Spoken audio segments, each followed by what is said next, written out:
सच्ची बात यह है कि मोदी के अगेंस्ट कोई अगर बंदा उठेगा ना, ये मैं आपको बताऊं, वो बीजेपी के अंदर से ही उठेगा। और पता है वो कौन उठेगा? वो इससे भी बड़ा हो। देखिए हाँ। इस इंसिडेंट पे आईएसपीआर ने कैसे रिएक्ट किया है।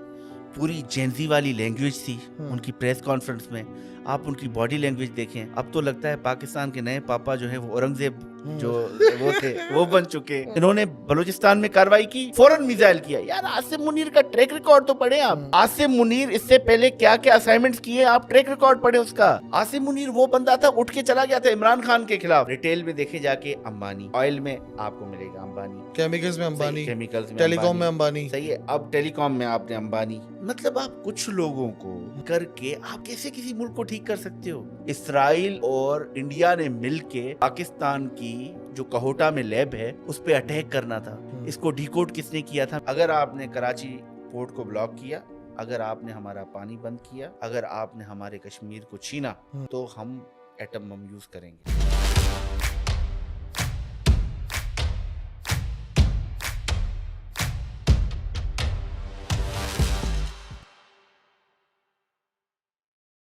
अस्सलाम वालेकुम खातिन हज़रात, उम्मीद है आप होंगे ठीक ठाक। Welcome back to my YouTube channel, welcome back to another episode of my podcast series. आज मेरे साथ मौजूद हैं स्टूडियो में एक दफ़ा फिर mister Aamir Maksi, doctor Aamir Maksi. Sir कैसे हैं आप? ठीक ठाक हैं? अल्हम्दुलिल्लाह, आप बताएं। अल्हम्दुलिल्लाह सर, अल्हम्दुलिल्लाह। आपकी कुछ वीडियोस देखिए, आजकल आप बहुत ज्यादा चार्ज थे।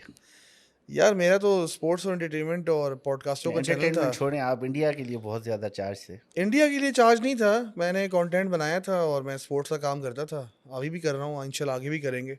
लाइव प्रोग्राम करता था, वहाँ पे लाइव में कमेंट्स आया करते थे मेजॉरिटी अक्रॉस द बॉर्डर लोगों के। उसमें से कुछ इंसानों वाले कमेंट होते थे, डिस्कशन वाले। कुछ ऐसे कमेंट होते थे कि आपको बर्दाश्त करने पड़ते थे।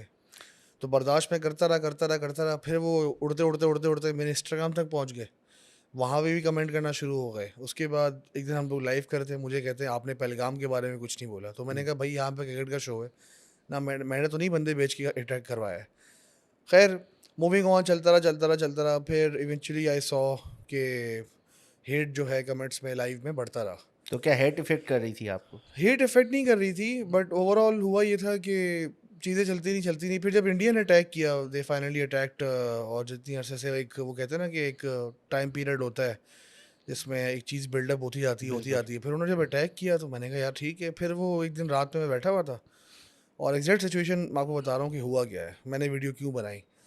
जब मैंने वो देखी वो पिक्चर बच्चे की, तो बच्चे की पिक्चर थी, he just look like my kid as well. तो वो मैंने जब ना बीइंग अ फादर, आपको पता है आपका वैसे भी थोड़ा बंदे का दिमाग ख़राब हो जाता है। इस तरह के बच्चों के ऊपर मज़ालिम नहीं दे सकते। मतलब इवन मैं एक दिन मुझे बंदा दिखा रहा था, कोई फ़लस्तीन में कोई गज़ा वगैरह में कोई धमाका हुआ था, छोटे बच्चे थे, उनकी लाशें थी।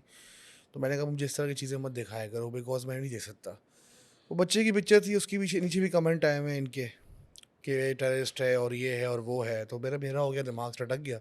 और बग़ैर किसी स्क्रिप्ट के, बग़ैर किसी प्लानिंग के, बग़ैर किसी पॉइंटर्स के मैं बैठ गया। मैंने कहा सोलो वीडियो करते हैं, उनसे बात करते हैं, समझाते हैं इनको क्या सिचुएशन है। तो आपने समझाया उनको? समझाया। फिर पहली वीडियो में तो मैंने समझाने की कोशिश नहीं की। मैंने उनको बस ये बताया कि भाई मेरा ये वीडियो क्यों बना रहा हूँ, मेरी यूट्यूब की जर्नी कहाँ से कहाँ तक चल रही है, और अभी मैं आपके सामने क्यों बैठा हूँ, और अब हो गई है जंग और आपने हल्का लिया हुआ है। क्योंकि लेकिन देखो, यार हाँ, मैं थोड़ा सा ना इस पे एक व्यू रखता हूँ। मैं इस पे ये व्यू रखता हूँ कि देखें, डिस्कोर्स के लिए ना सबसे पहले आपको किसी इंसान को कुछ समझाना चाहिए। क्योंकि आपने देखा होगा रिसेंटली एक बीबीसी पर शो हुआ था जिसमें रणवीर अलाहाबादिया जो था, इंडिया का बियर बाइसेप, वो एक पिक्चर लेकर गया हुआ था। मतलब उसमें एक फनल प्रेयर हो रही है और मसूद अजहर, जो कि मसूद अजहर डेजिग्नेटेड टेररिस्ट है यूनाइटेड नेशन से ना।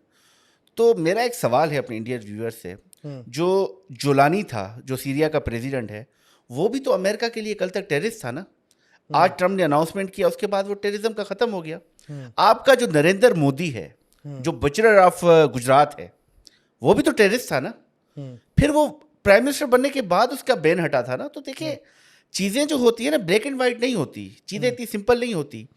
अभी जो इंडिया में जिस तरीके की पार्टी रूल कर रही है बीजेपी, आपको पता है उसका वो कहाँ से आई, कहाँ से है बीजेपी बेसिकली एक पार्टी थी, जनसंघ, वहां से आई थी। और जनसंघ कहाँ से स्टार्ट हुई थी?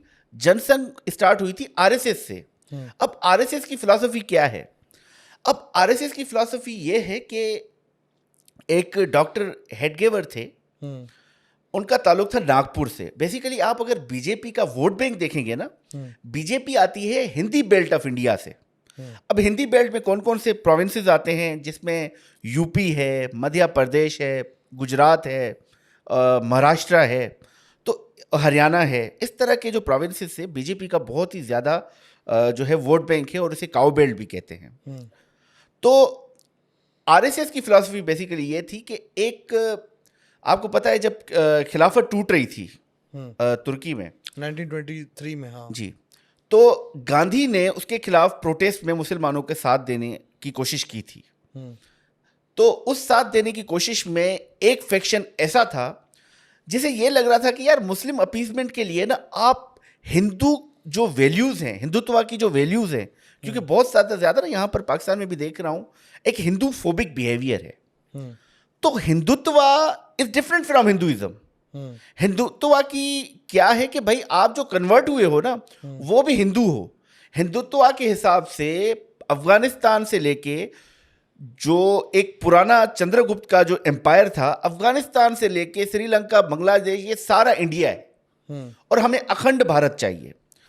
तो फिर जब ये पूरी की पूरी कैलिफेट जो मूवमेंट स्टार्ट की थी गांधी ने, जो कि इवेंचुअली खत्म हो गई। गांधी तो नहीं स्टार्ट की थी, गांधी साथ था उनके। गांधी जी बिल्कुल, गांधी साथ था। तो उसमें एक जो हिंदूज थे, उन्होंने कहा कि भाई ये गांधी गलत कर रहा है, ये हिंदू वैल्यूज के खिलाफ है। तो वहां से एक स्टार्ट हुआ था आरएसएस। सही है। और आपको ये मैं बताता चलूं कि आरएसएस के जो 2 मीटिंग्स होती हैं एवरी डे, सुबह और शाम, 50 लाख से ज्यादा आरएसएस के वॉलंटियर्स हैं। सही, 50 लाख। फिर आरएसएस के 2 फैक्शन बने, क्योंकि आरएसएस जो थी वो एक तरह से एक जैसे एनजीओ होती है, एनजीओ के तौर पे काम करती है। मतलब आरएसएस ने बाद में पाकिस्तान इंडिया के खिलाफ जो लड़ाई हुई थी उसमें भी एक रोल प्ले किया था। उसके अलावा जो पुर्तगाल था उसके भी अंडर कुछ मुंबई के इलाके थे, उनके खिलाफ भी एक रोल प्ले किया। और बाबरी मॉस्क में भी आरएसएस ने रोल प्ले किया था। फिर क्या हुआ था, अब अगर आप इंडिया की देखेंगे ना, इंडिया के पहले प्राइम मिनिस्टर थे पंडित जवाहरलाल नेहरू। पंडित जवाहरलाल नेहरू बहुत ही एक सेक्युलर इंसान थे, और पंडित जवाहरलाल नेहरू के अगेंस्ट होते थे सरदार वल्लभ भाई पटेल।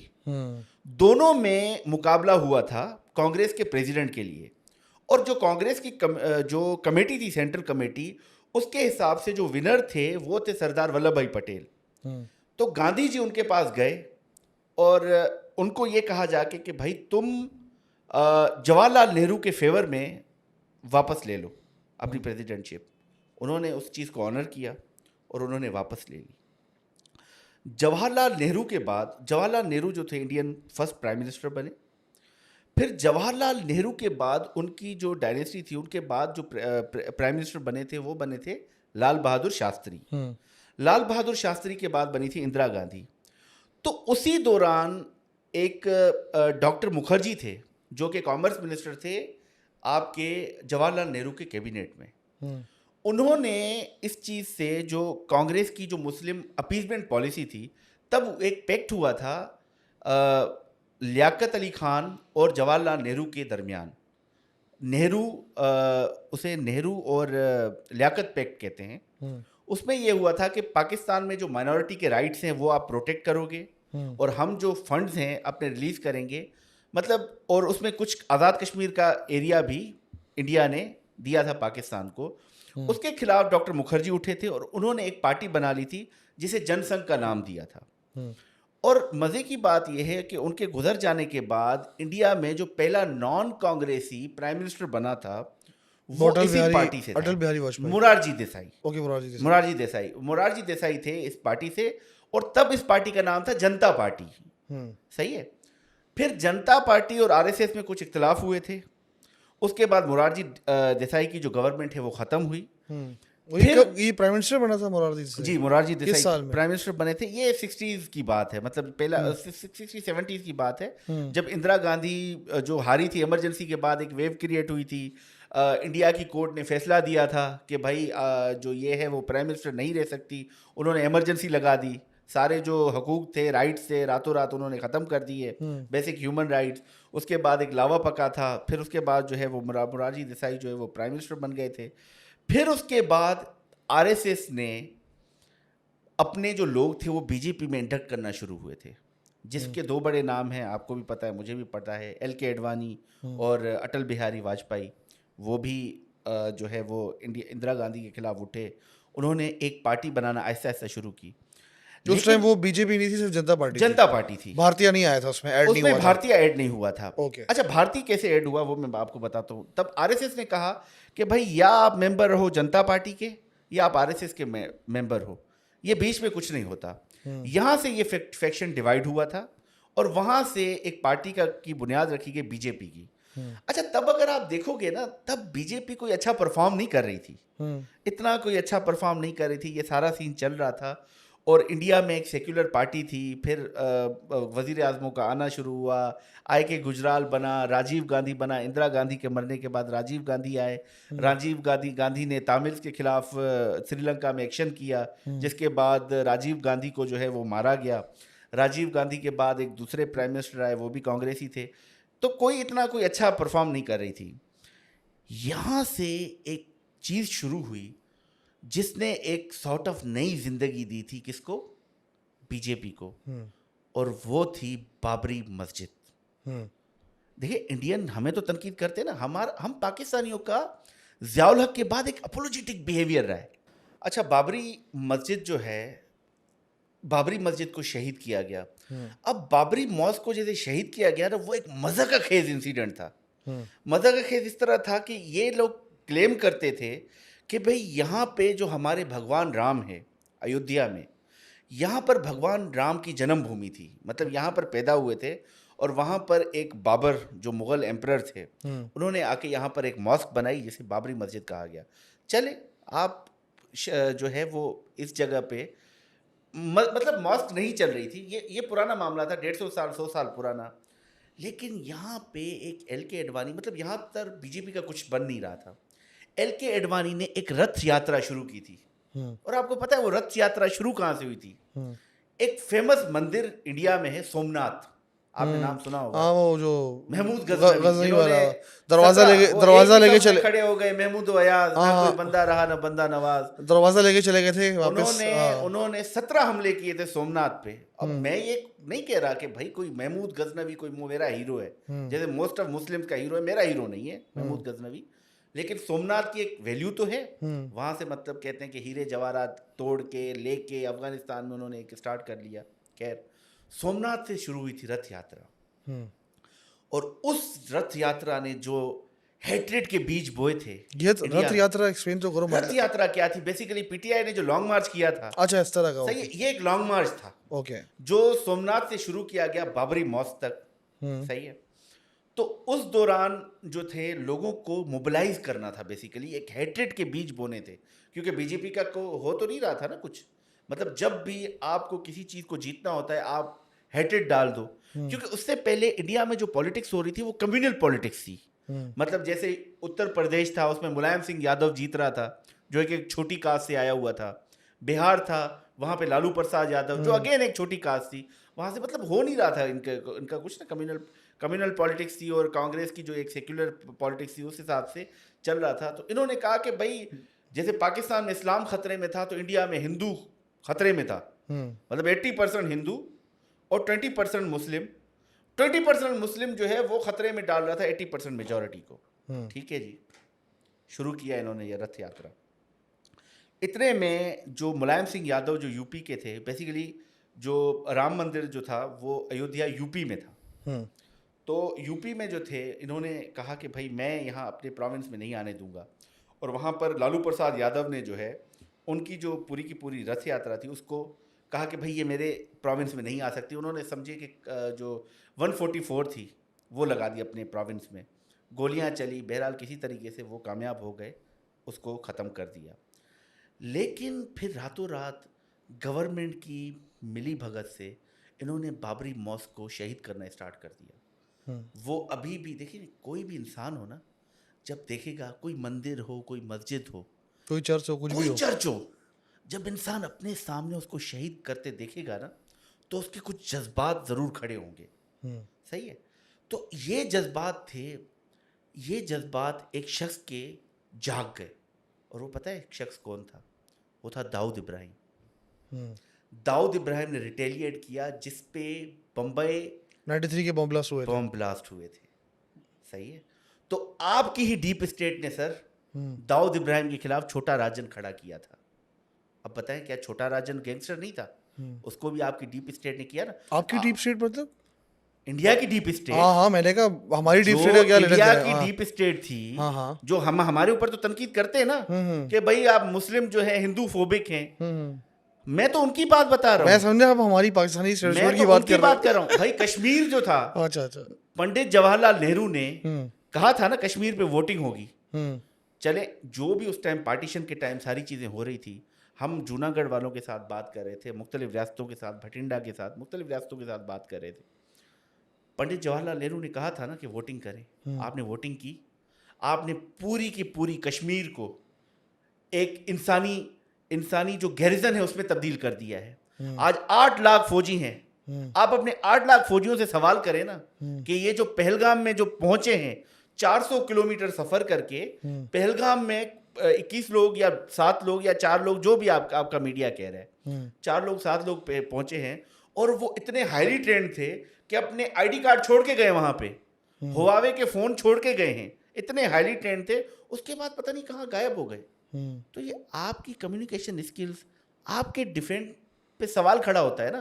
आप अपने 56 इंच वाले जो प्राइम मिनिस्टर हैं नरेंद्र मोदी, आप उनसे पूछे ना, ये उनका फेल्यूर है ना। उससे थोड़ी पूछेंगे, सारे ब्रेन वॉश हुए हैं। नहीं, कमेंट में आके गालियां लिखेंगे, इस पॉडकास्ट के नीचे भी मंड के गालियां आने वाली हैं। मैं होपलेस नहीं हुआ इंडियन से। मैं भी होपलेस नहीं हुआ, तभी तो वीडियो बना रहा हूँ। सही है, मैं होपलेस नहीं हुआ इंडियन से। इंडियन सेक्युलरिज्म है वहां पर।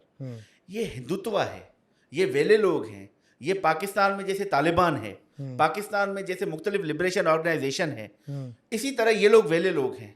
क्या इनको पता नहीं है यार? इन्होंने बुली किया हमें यार। रशिया, इतना बड़ा रशिया, माइटी रशियन एम्पायर, वो यूक्रेन के खिलाफ लड़े, क्या बुली बर्दाश्त की यूक्रेन ने?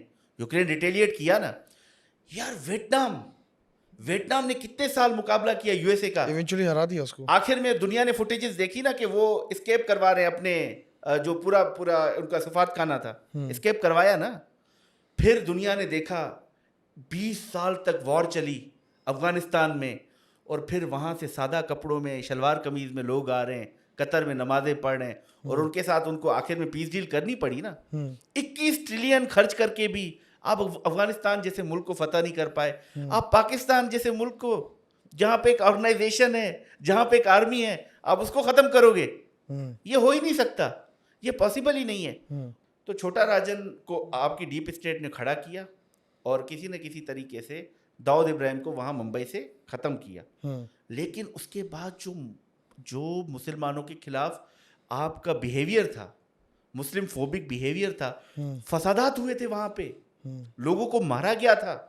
मुंबई में आप देख लें, गुजरात में देख लें। मैं आपके एडिटर को कहूंगा कि उनकी फुटेजेस पीछे लगाएं कि मुंबई में किस तरीके से मुसलमानों को मारा गया था, गुजरात में किस तरीके से मुसलमानों को मारा गया था। तो उनको देखकर किसी दूसरे मुसलमान का खून तो खोलेगा ना। ये आपके मुल्क में से एक्शन हुआ था।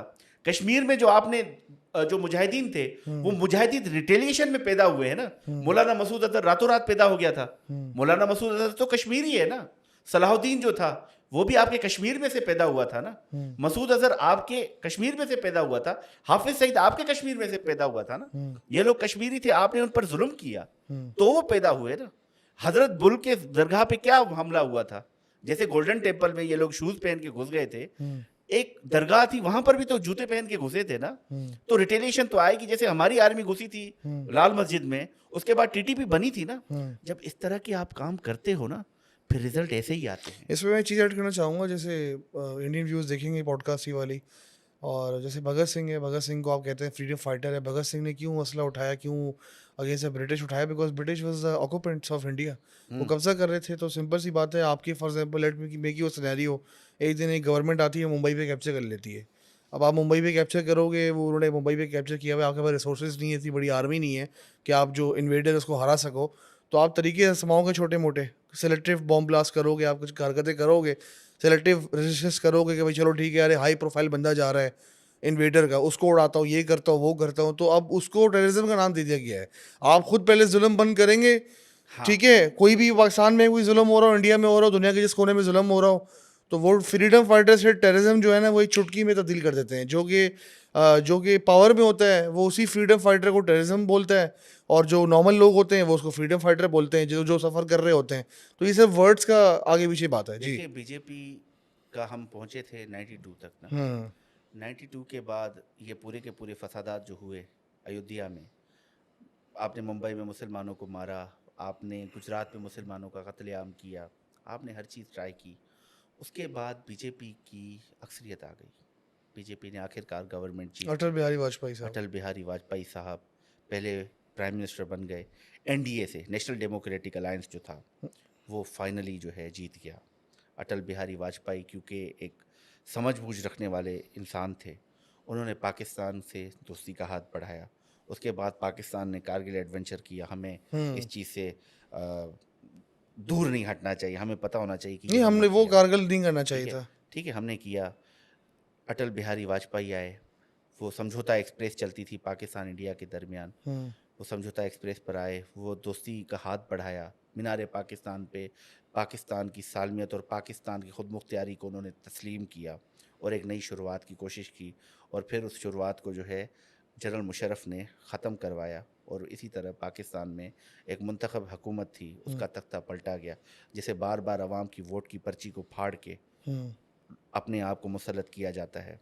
फिर उसके बाद जैसे ही मुशर्रफ आए थे, मुशर्रफ साहब भी इंडिया की मोहब्बत में आखिरकार गिरफ़्तार हुए और आगरा में जाके उन्होंने आगरा समझौता किया, और एक दफ़ा फिर पाकिस्तान और इंडिया पीस टॉक्स करके कश्मीर के हल के करीब थे, जिसके अगर आप खुर्शीद महमूद कसूरी जो उस वक्त फॉरेन मिनिस्टर थे, वो आप अगर उनके इंटरव्यूज़ वगैरह पढ़ देंगे तो ठीक है, कश्मीर को 50 साल के लिए एक मतलब एक तरीके से बफर स्टेट के तौर पे करना था, फिर उसके बाद फैसला करना था इलेक्शन करके कि भाई कश्मीर को कहाँ जाना है।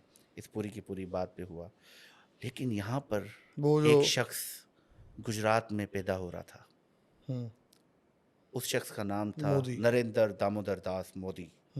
अगर आप नरेंद्र दामोदर दास मोदी का स्टार्ट देखेंगे ना, तो स्टार्ट बहुत ही इंटरेस्टिंग था। अच्छा, एक मैं आपसे सवाल पूछता हूँ। 99 में धमाके किए थे पाकिस्तान ने, एटमी एटम धमाके 99 में ही उसकी गवर्नमेंट गई है नवाज शरीफ की।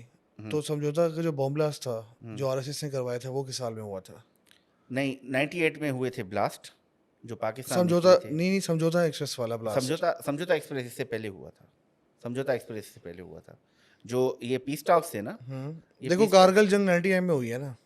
कारगिल जंग 99 में हुई। ठीक है, कारगिल जंग तब हुई है जब वो पाकिस्तान से होके चला गया था वापस, मिलने आया था ना वो। हाँ, उसके बाद हुआ है। एग्जैक्टली, हाँ। तो ठीक, आप सही है, sorry। समझौता एक्सप्रेस का बॉम्ब ब्लास्ट कब हुआ है? ये इसके बाद हुआ है। उसके बाद हुआ जी, है ना, यस, बिल्कुल हाँ, बाद। वही तो कह रहा हूँ। और वो जो पार्लियामेंट पे अटैक था 2001 वाला, वो मैं आता हूँ इस पे। Okay okay. सही है। तो इस वक्त एक शख्स पैदा हो रहा था गुजरात में। उस वक्त गुजरात में जो था, बिल्कुल एक स्विंग स्टेट थी गुजरात भी, एक आपस में मुकाबला इनका चल रहा था। तो गुजरात में एक इंसिडेंट होता है साबरमती एक्सप्रेस का। अब ये साबरमती एक्सप्रेस क्या है, बेसिकली कुछ जो लोग थे वो जा रहे थे, जो इनके जो श्राइन्स वगैरह थे वहाँ पर, जो मंदिर वगैरह थे वहाँ पर विजिट करने के लिए, गोधरा के अंदर जी, था ये। जी, वो जा रहे थे यहाँ से ना, गुजरात से ट्रेन जा रही थी। जैसे यहाँ से निकलते हैं, कलंदर का या किसी का उर्स होता है तो लोग यहाँ से जाते हैं विजिट करने के लिए, तो वो भी इस तरह विजिट करने जा रहे थे।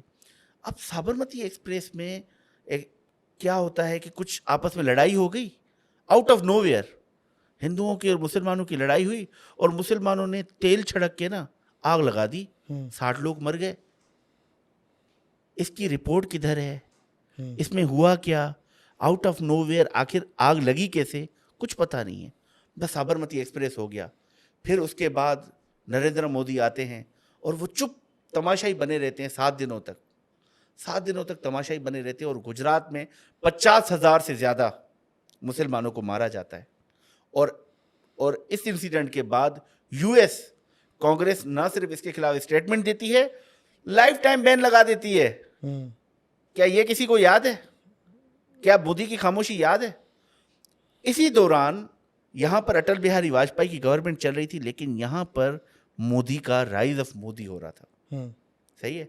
और इसी असना में जो था, यहाँ पे जो पार्लियामेंट अटैक है वो हो जाते हैं। लेकिन अल्ताफ, आपको पता है जो इंडियन अवाम है उससे पहले पाकिस्तान के साथ दोस्ती चाहती थी। ये जो इंडिया का जो 9/11 कहूँगा मैं, ये जो मुंबई अटैक्स थे ना, इन्होंने पूरे के पूरे क्लाइमेट को चेंज किया था। ये लोग चाहते थे दोस्ती हो, यहाँ पर लोग थे, लेकिन मुंबई अटैक के बाद पूरी की पूरी सब चेंजेस आ गई। और यहाँ पे और कुछ इसमें माशाल्लाह से, जैसे पीपल्स पार्टी की करप्शन है, कुछ जो यूपीए जो कांग्रेस थे उसके अपने कारनामे थे।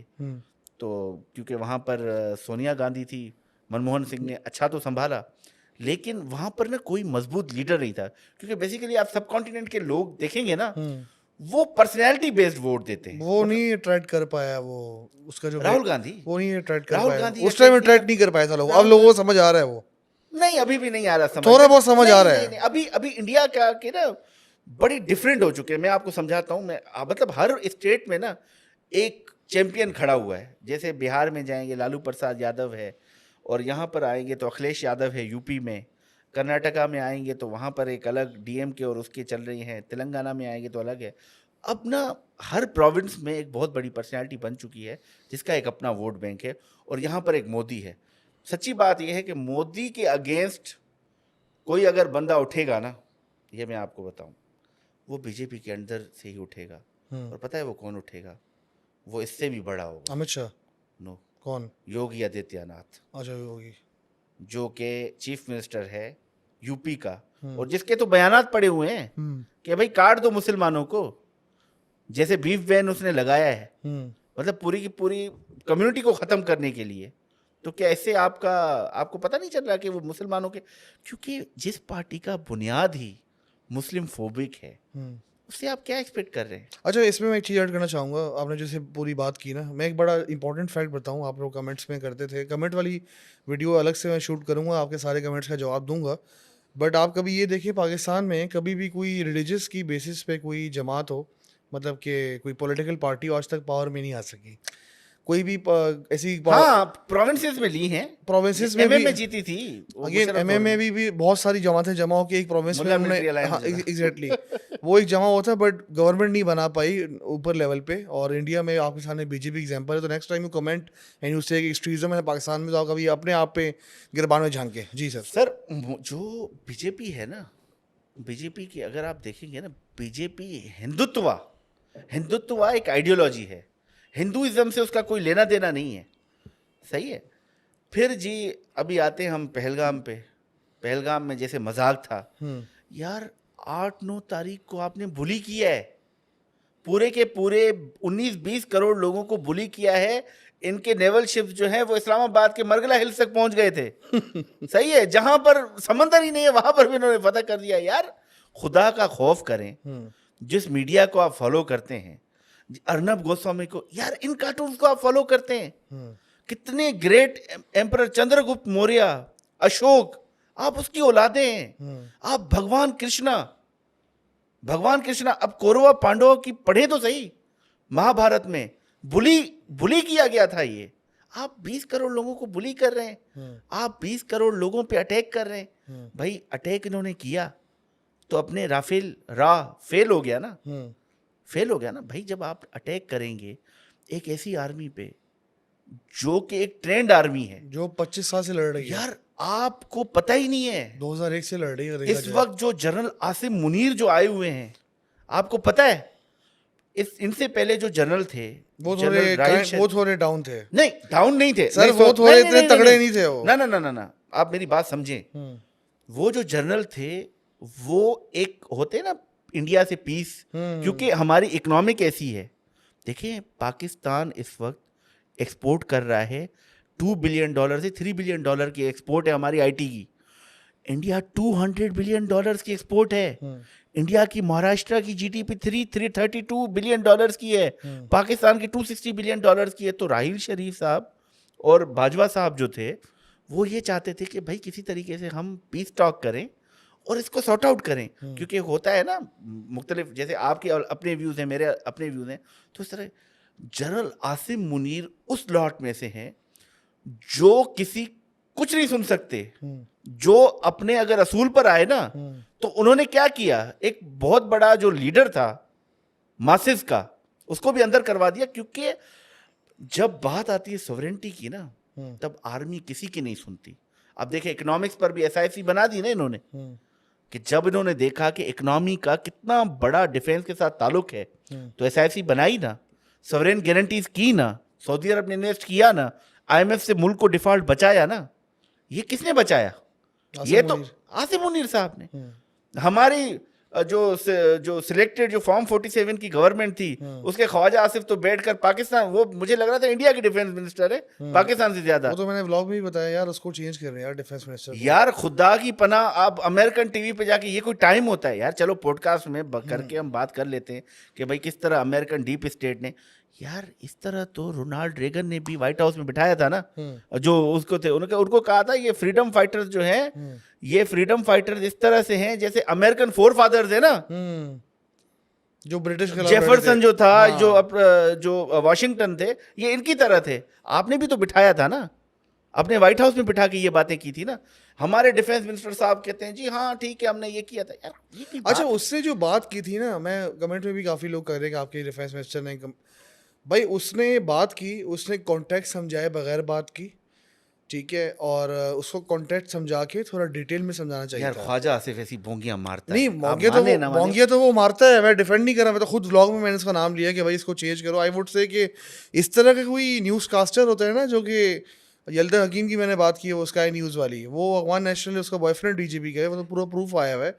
तो वो जिस तरह के सवाल पूछी थी, क्योंकि मैं तो बड़ा, हम लोग खुद इस फील्ड के हैं प्रोडक्शन के, तो थंबनेल भी चेक करता हूँ कि पाकिस्तानी बंदे ने कोई एक बात की होगी जो चुतियाबे की होगी, वही थंबनेल पे आ रही होगी, बाकी उसने 50 चीज़ें कवर की होंगी, वो कवर नहीं करेंगे। तो वो एक बायस तो है उनका अगेंस्ट पाकिस्तान। आप देखिए इस इंसिडेंट पे आईएसपीआर ने कैसे रिएक्ट किया है। पूरी जेंजी वाली लैंग्वेज थी उनकी प्रेस कॉन्फ्रेंस में, आप उनकी बॉडी लैंग्वेज देखें। अब तो लगता है पाकिस्तान के नए पापा जो है वो औरंगजेब जो वो थे वो बन चुके। यही है ना, सबके पापा आजकल जो चेंज हो गए, हैंडसम जो है वो चेंज हो चुका है। डीजी आईएसपीआर साहब ने कितने ज़बरदस्त तरीके से लोगों को बताया, एक पूरी की पूरी वॉरफेयर में, और पूरे प्रूफ के साथ। ऐसे नहीं है इंडियन की तरह बैठे हैं, हाँ जी हम बैठे हैं लेकिन हम बता नहीं सकते, we are not able to tell you. भाई किसके लिए प्रेस कॉन्फ्रेंस कर रहे हो? अभी भी मामू बना दिया ना, वो जो ब्रह्मोस का मिसाइल जो था सामने खड़ा हुआ था, वो बैटरी जो है वो दिखाई नहीं। वो ब्रह्मोस एक पूरा मोबाइल यूनिट है एंटी एयर डिफेंस का, वो जगह जगह मूव होता है। इनके पास 4 हैं, इन्होंने एक मूव करवाया 2-3 दिनों में वहाँ पे नया वाला, और जो तबाह हुआ है इसकी जो बैटरी थी, जो मेन बैटरी होती है, जो सिस्टम होता है, वो था ही नहीं उसका, वो दिखाया नहीं उन्होंने बस दिखाया कि नहीं कि पीछे हमारे खड़े में मिसाइल कुछ, तो हमारा कुछ तबाह नहीं हुआ, वो इस तरह छुपाया उन्होंने। भाई मैं इंडियंस को कहूँगा भाड़ में डालो, अल्ताफ को भाड़ में डालो, मुझे भाड़ में डालो, पाकिस्तानी मीडिया को भी भाड़ में डालो। आप सिंपल करो, जो इंडस्ट्री होती है ना, देखें दुनिया की ना एक बहुत बड़ी डिफेंस इंडस्ट्री है जिसमें कुछ प्लेयर्स हैं, जैसे चाइना हो गया, फ्रांस हो गया, यूएसए हो गया। तो इसी तरह जो इजेक्ट होते हो ना आप, जब किसी भी मतलब जो फाइटर जेट्स होते हैं, उसकी गिनी चुनी ही कंपनीज है ना, उनका ना एक टाइमर चल रहा होता है कि हमने इतने इंसानों को जो है इससे बचाया, सही है, उसमें 5 जो है वो अपडेट हो गए। तो कैसे अपडेट हुए, कहाँ पर ऐसा हुआ था, कहाँ पे ऐसा इंसिडेंट हुआ था, आप देखिए ना वो कहाँ से अपडेट हुआ, वो नहीं मानेंगे आप देखिए ना, आप ये देखिए इस सर एक बात बताऊं, एक सेकंड मुझे, इस इंसिडेंट का जो सबसे बड़ा विनर है ना, वो तो आपको पता ही नहीं है वो कौन है। चाइना है वो। यार चाइना ने रातों रात $100 बिलियन के उनका जो चेंगडू था, जो राफेल को सॉरी जो JF-17 थंडर को बनाता था, JF-10 JF-17 सही है, JF-17 को कितना बड़ा काम किया है कि एक ऐसा फाइटर जेट राफेल जिसकी दुनिया गुन गाते थे, 4.5 जनरेशन का है वो। इसके ऊपर एक ही जहाज है, वो F-22 है, F-35 ही वह जहाज है जो राफेल के ऊपर है, 5th जनरेशन के करीब है, आई थिंक 5th जनरेशन का ही है, उसके बाद राफेल आता है। यार चले हम तो झूठ बोल रहे हैं ना, हम तो प्रोपेगेंडा कर रहे हैं ना, हम तो यूथी हैं, जो भी पटवारी हैं, जो भी हैं, हम तो प्रोपेगेंडा। यार अब स्टॉक मार्केट तो झूठ नहीं बोलती ना, स्टॉक मार्केट में आप देख लें, राफेल की परफॉर्मेंस देख लें, जो उसकी होल्डिंग कंपनी है, आप जो है वो चाइना की देख लें। अच्छा, लेकिन एक और लॉजिकल सवाल है इंडियन ऑडियंस से, अवाम का मूड देखो ना यहाँ पे। यार ये देखो, तो गिमिक्स होते हैं ना यार, गिमिक्स देखिए की बात नहीं कर हाँ। रहे, मीडिया का मूड देखो, अवाम का मूड देखो, और तीसरा ये देखो ज़्यादा एक्सप्लेनेशंस कौन दे रहा है। जब एक स्पोर्ट्स की हैवीवेट बॉक्सिंग की फाइट होती है ना, जो फाइटर ज़्यादा एक्सप्लेनेशंस देता है ना, अगर पॉइंट्स पे या डिसीजन पे या ड्रॉ हो जाए, बॉक्सिंग की फाइट ड्रॉ भी होती है ना पॉइंट्स पे, तो ज़्यादा एक्सप्लेनेशंस देगा, ज़्यादा बातें करेगा, वो कहते हैं ना चोर की दाढ़ी में तिनका, तो वो अलग सिस्टम मुझे ऐसा लग रहा है जितनी वो एक्सप्रेशंस दिए जा रहे हैं। सेकेंडली, उनकी मीडिया क्यों गुस्सा है, उनकी आवाम क्यों गुस्सा है कि सीज फायर हुआ, क्योंकि वो असल में उनको इतना ब्रेन वॉश कर दिया था, इतना ज़्यादा ब्रेन वॉश कर दिया था कि तो कुछ भी नहीं है, गज़ा है, हम इसराइल हैं, हम उड़ा देंगे उनको। जब पाकिस्तान ने अटैक किया 3.5-4 साल से जो उनकी एक्टिविटीज़ चल रही थी अगेंस्ट पाकिस्तान की, किसी तरह उसको बदनाम करें और कोई गलत ऑपरेशन करवा दें, पहले वो पुलवामा वाला करवाया, फिर इनके जहाज़ गिर गए, वे चाय पिलाई, इसको वापस भेज दिया, फिर दोबारा अटैक हुआ। अब जब पाकिस्तान ने 3.5 घंटे अटैक किया है, अगर देखा जाए पूरी जंग में, जो 3-4 दिन की जंग निकली है, 3.5 घंटे का रिस्पॉन्स था, उनकी सेलेक्टेड जगहों पे बम मारे, दिखाया कि हमारे पास रॉकेट भी है, हमारे पास एयर डिफेंस भी है, हमारे पास ये भी है, हमारे पास वो भी है। आई थिंक एक ख़ास किस्म की कोई टेक्नोलॉजी थी या कोई इशू आ रहा था नेवी के अंदर, टर्की को कॉल की, टर्की बॉय आ जाओ, टर्की ने भी जहाज़ भेज दिए, तो उनका सो कॉल्ड जो एक सी डोमिनेंस बन पा रही थी वो भी नहीं बन पाई। ठीक है, असला उनको मिल रहा है चाइनीज़ से, टेक्नोलॉजी है, फिर चाइनीज़ सैटेलाइट से प्रेसिजन स्ट्राइक्स हुई हैं। उसके अलावा जैसे राफेल को गिराया है, वो PL जो वो दे दिया चाइना ने, तो इवेंचुअली उनको, उनकी जो टॉप ब्रास थी, मिलिट्री हो, सिविल हो, मोदी हो, जो भी हो, उनको ये समझ आ गई हमने भंड मार दी है। वो वही बात हो गई ना, अगर आप जीत रहे थे 99 बेसिकली देखिए दो हाँ दो चीज़ें चल रही थी, आपने बहुत अच्छा एक्सप्लेन किया, लेकिन एक पॉइंट मिस कर दिया, मैं आपको वो चीज़ ऐड कर दूं। एक साइबर वॉरफेयर, हाँ बहुत अच्छा कोऑर्डिनेशन था, और 1 से 2 जो उनके फाइटर जेट थे वो तो कम्युनिकेशन एरर की वजह से गिरे। वो साइबर अटैक किसने किया? कहीं से तो किया गया होगा ना। चले ठीक है, पाकिस्तानी हम कुछ भी नहीं कर सकते, लेकिन जिस तरह फोर्सेस में कोऑर्डिनेशन थी ना, वो कोऑर्डिनेशन इंडियंस में कम थी। उसकी मैं आपको एक्चुअल वजह बताता हूँ। एक जहाज़ होता है जो कि डिटेक्ट करता है, जिसका रिडार वो होता है, फ्लाइंग रिडार जहाज़ होता है, ठीक है, और मेरे पास एग्जैक्ट उसका नाम अभी याद नहीं है मुझे, बट एक टेक्नोलॉजी है इस तरह की। तो वो जहाज़ उड़ा है, साथ में वो JF-10 उड़ा है, एक ने डिटेक्ट किया है, दूसरे में मैगजीन लगाया हुआ है, वो सॉरी मिसाइल लगाया हुआ है उसका PL-19 वाला JF-10 के अंदर, उसने इसको डिटेक्ट किया हुआ है, क्योंकि टेक्नोलॉजी सारी सेम है, ऑपरेटिंग सिस्टम सारा सेम है, ये भी चाइना और पाकिस्तान से मिलके बना हुआ है, ये भी चाइना पाकिस्तान से मिलके बना हुआ है।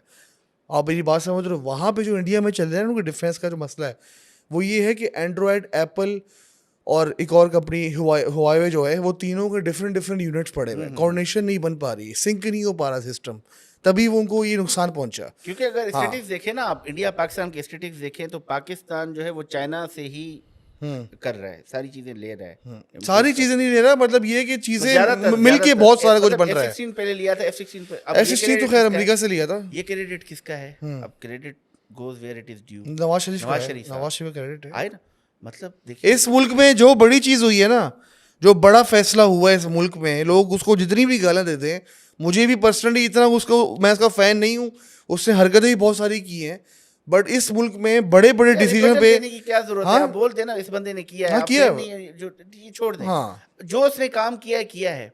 लेकिन आपसे मैं एक सवाल कर रहा हूँ ना, कहा जाता है ना कि यार हमारी अब इकोनॉमी में हमारे एल लगे हुए हैं, हम लोग मतलब डिफॉल्ट होने वाले थे 2 साल पहले, मार्केट बहुत हमारी बुरा हाल था यार 3 साल पहले। 38,000 पे थी, 300 पे डॉलर गया हुआ था, इन्फ्लेशन ऑल टाइम हाई थी यार। लेकिन एक चीज़ आप देखें कांस्टेंट रही है, मैं यूक्रेन के टाइम फ्रेम में बात करना चाह रहा हूँ ना, आपको भी पता होगा कि दुनिया में सबसे ज़्यादा जो एटॉमिक वॉरफेयर थे ना, वो यूक्रेन के पास थे, जो रशिया ने लगाए हुए थे वो यूक्रेन के पास थे।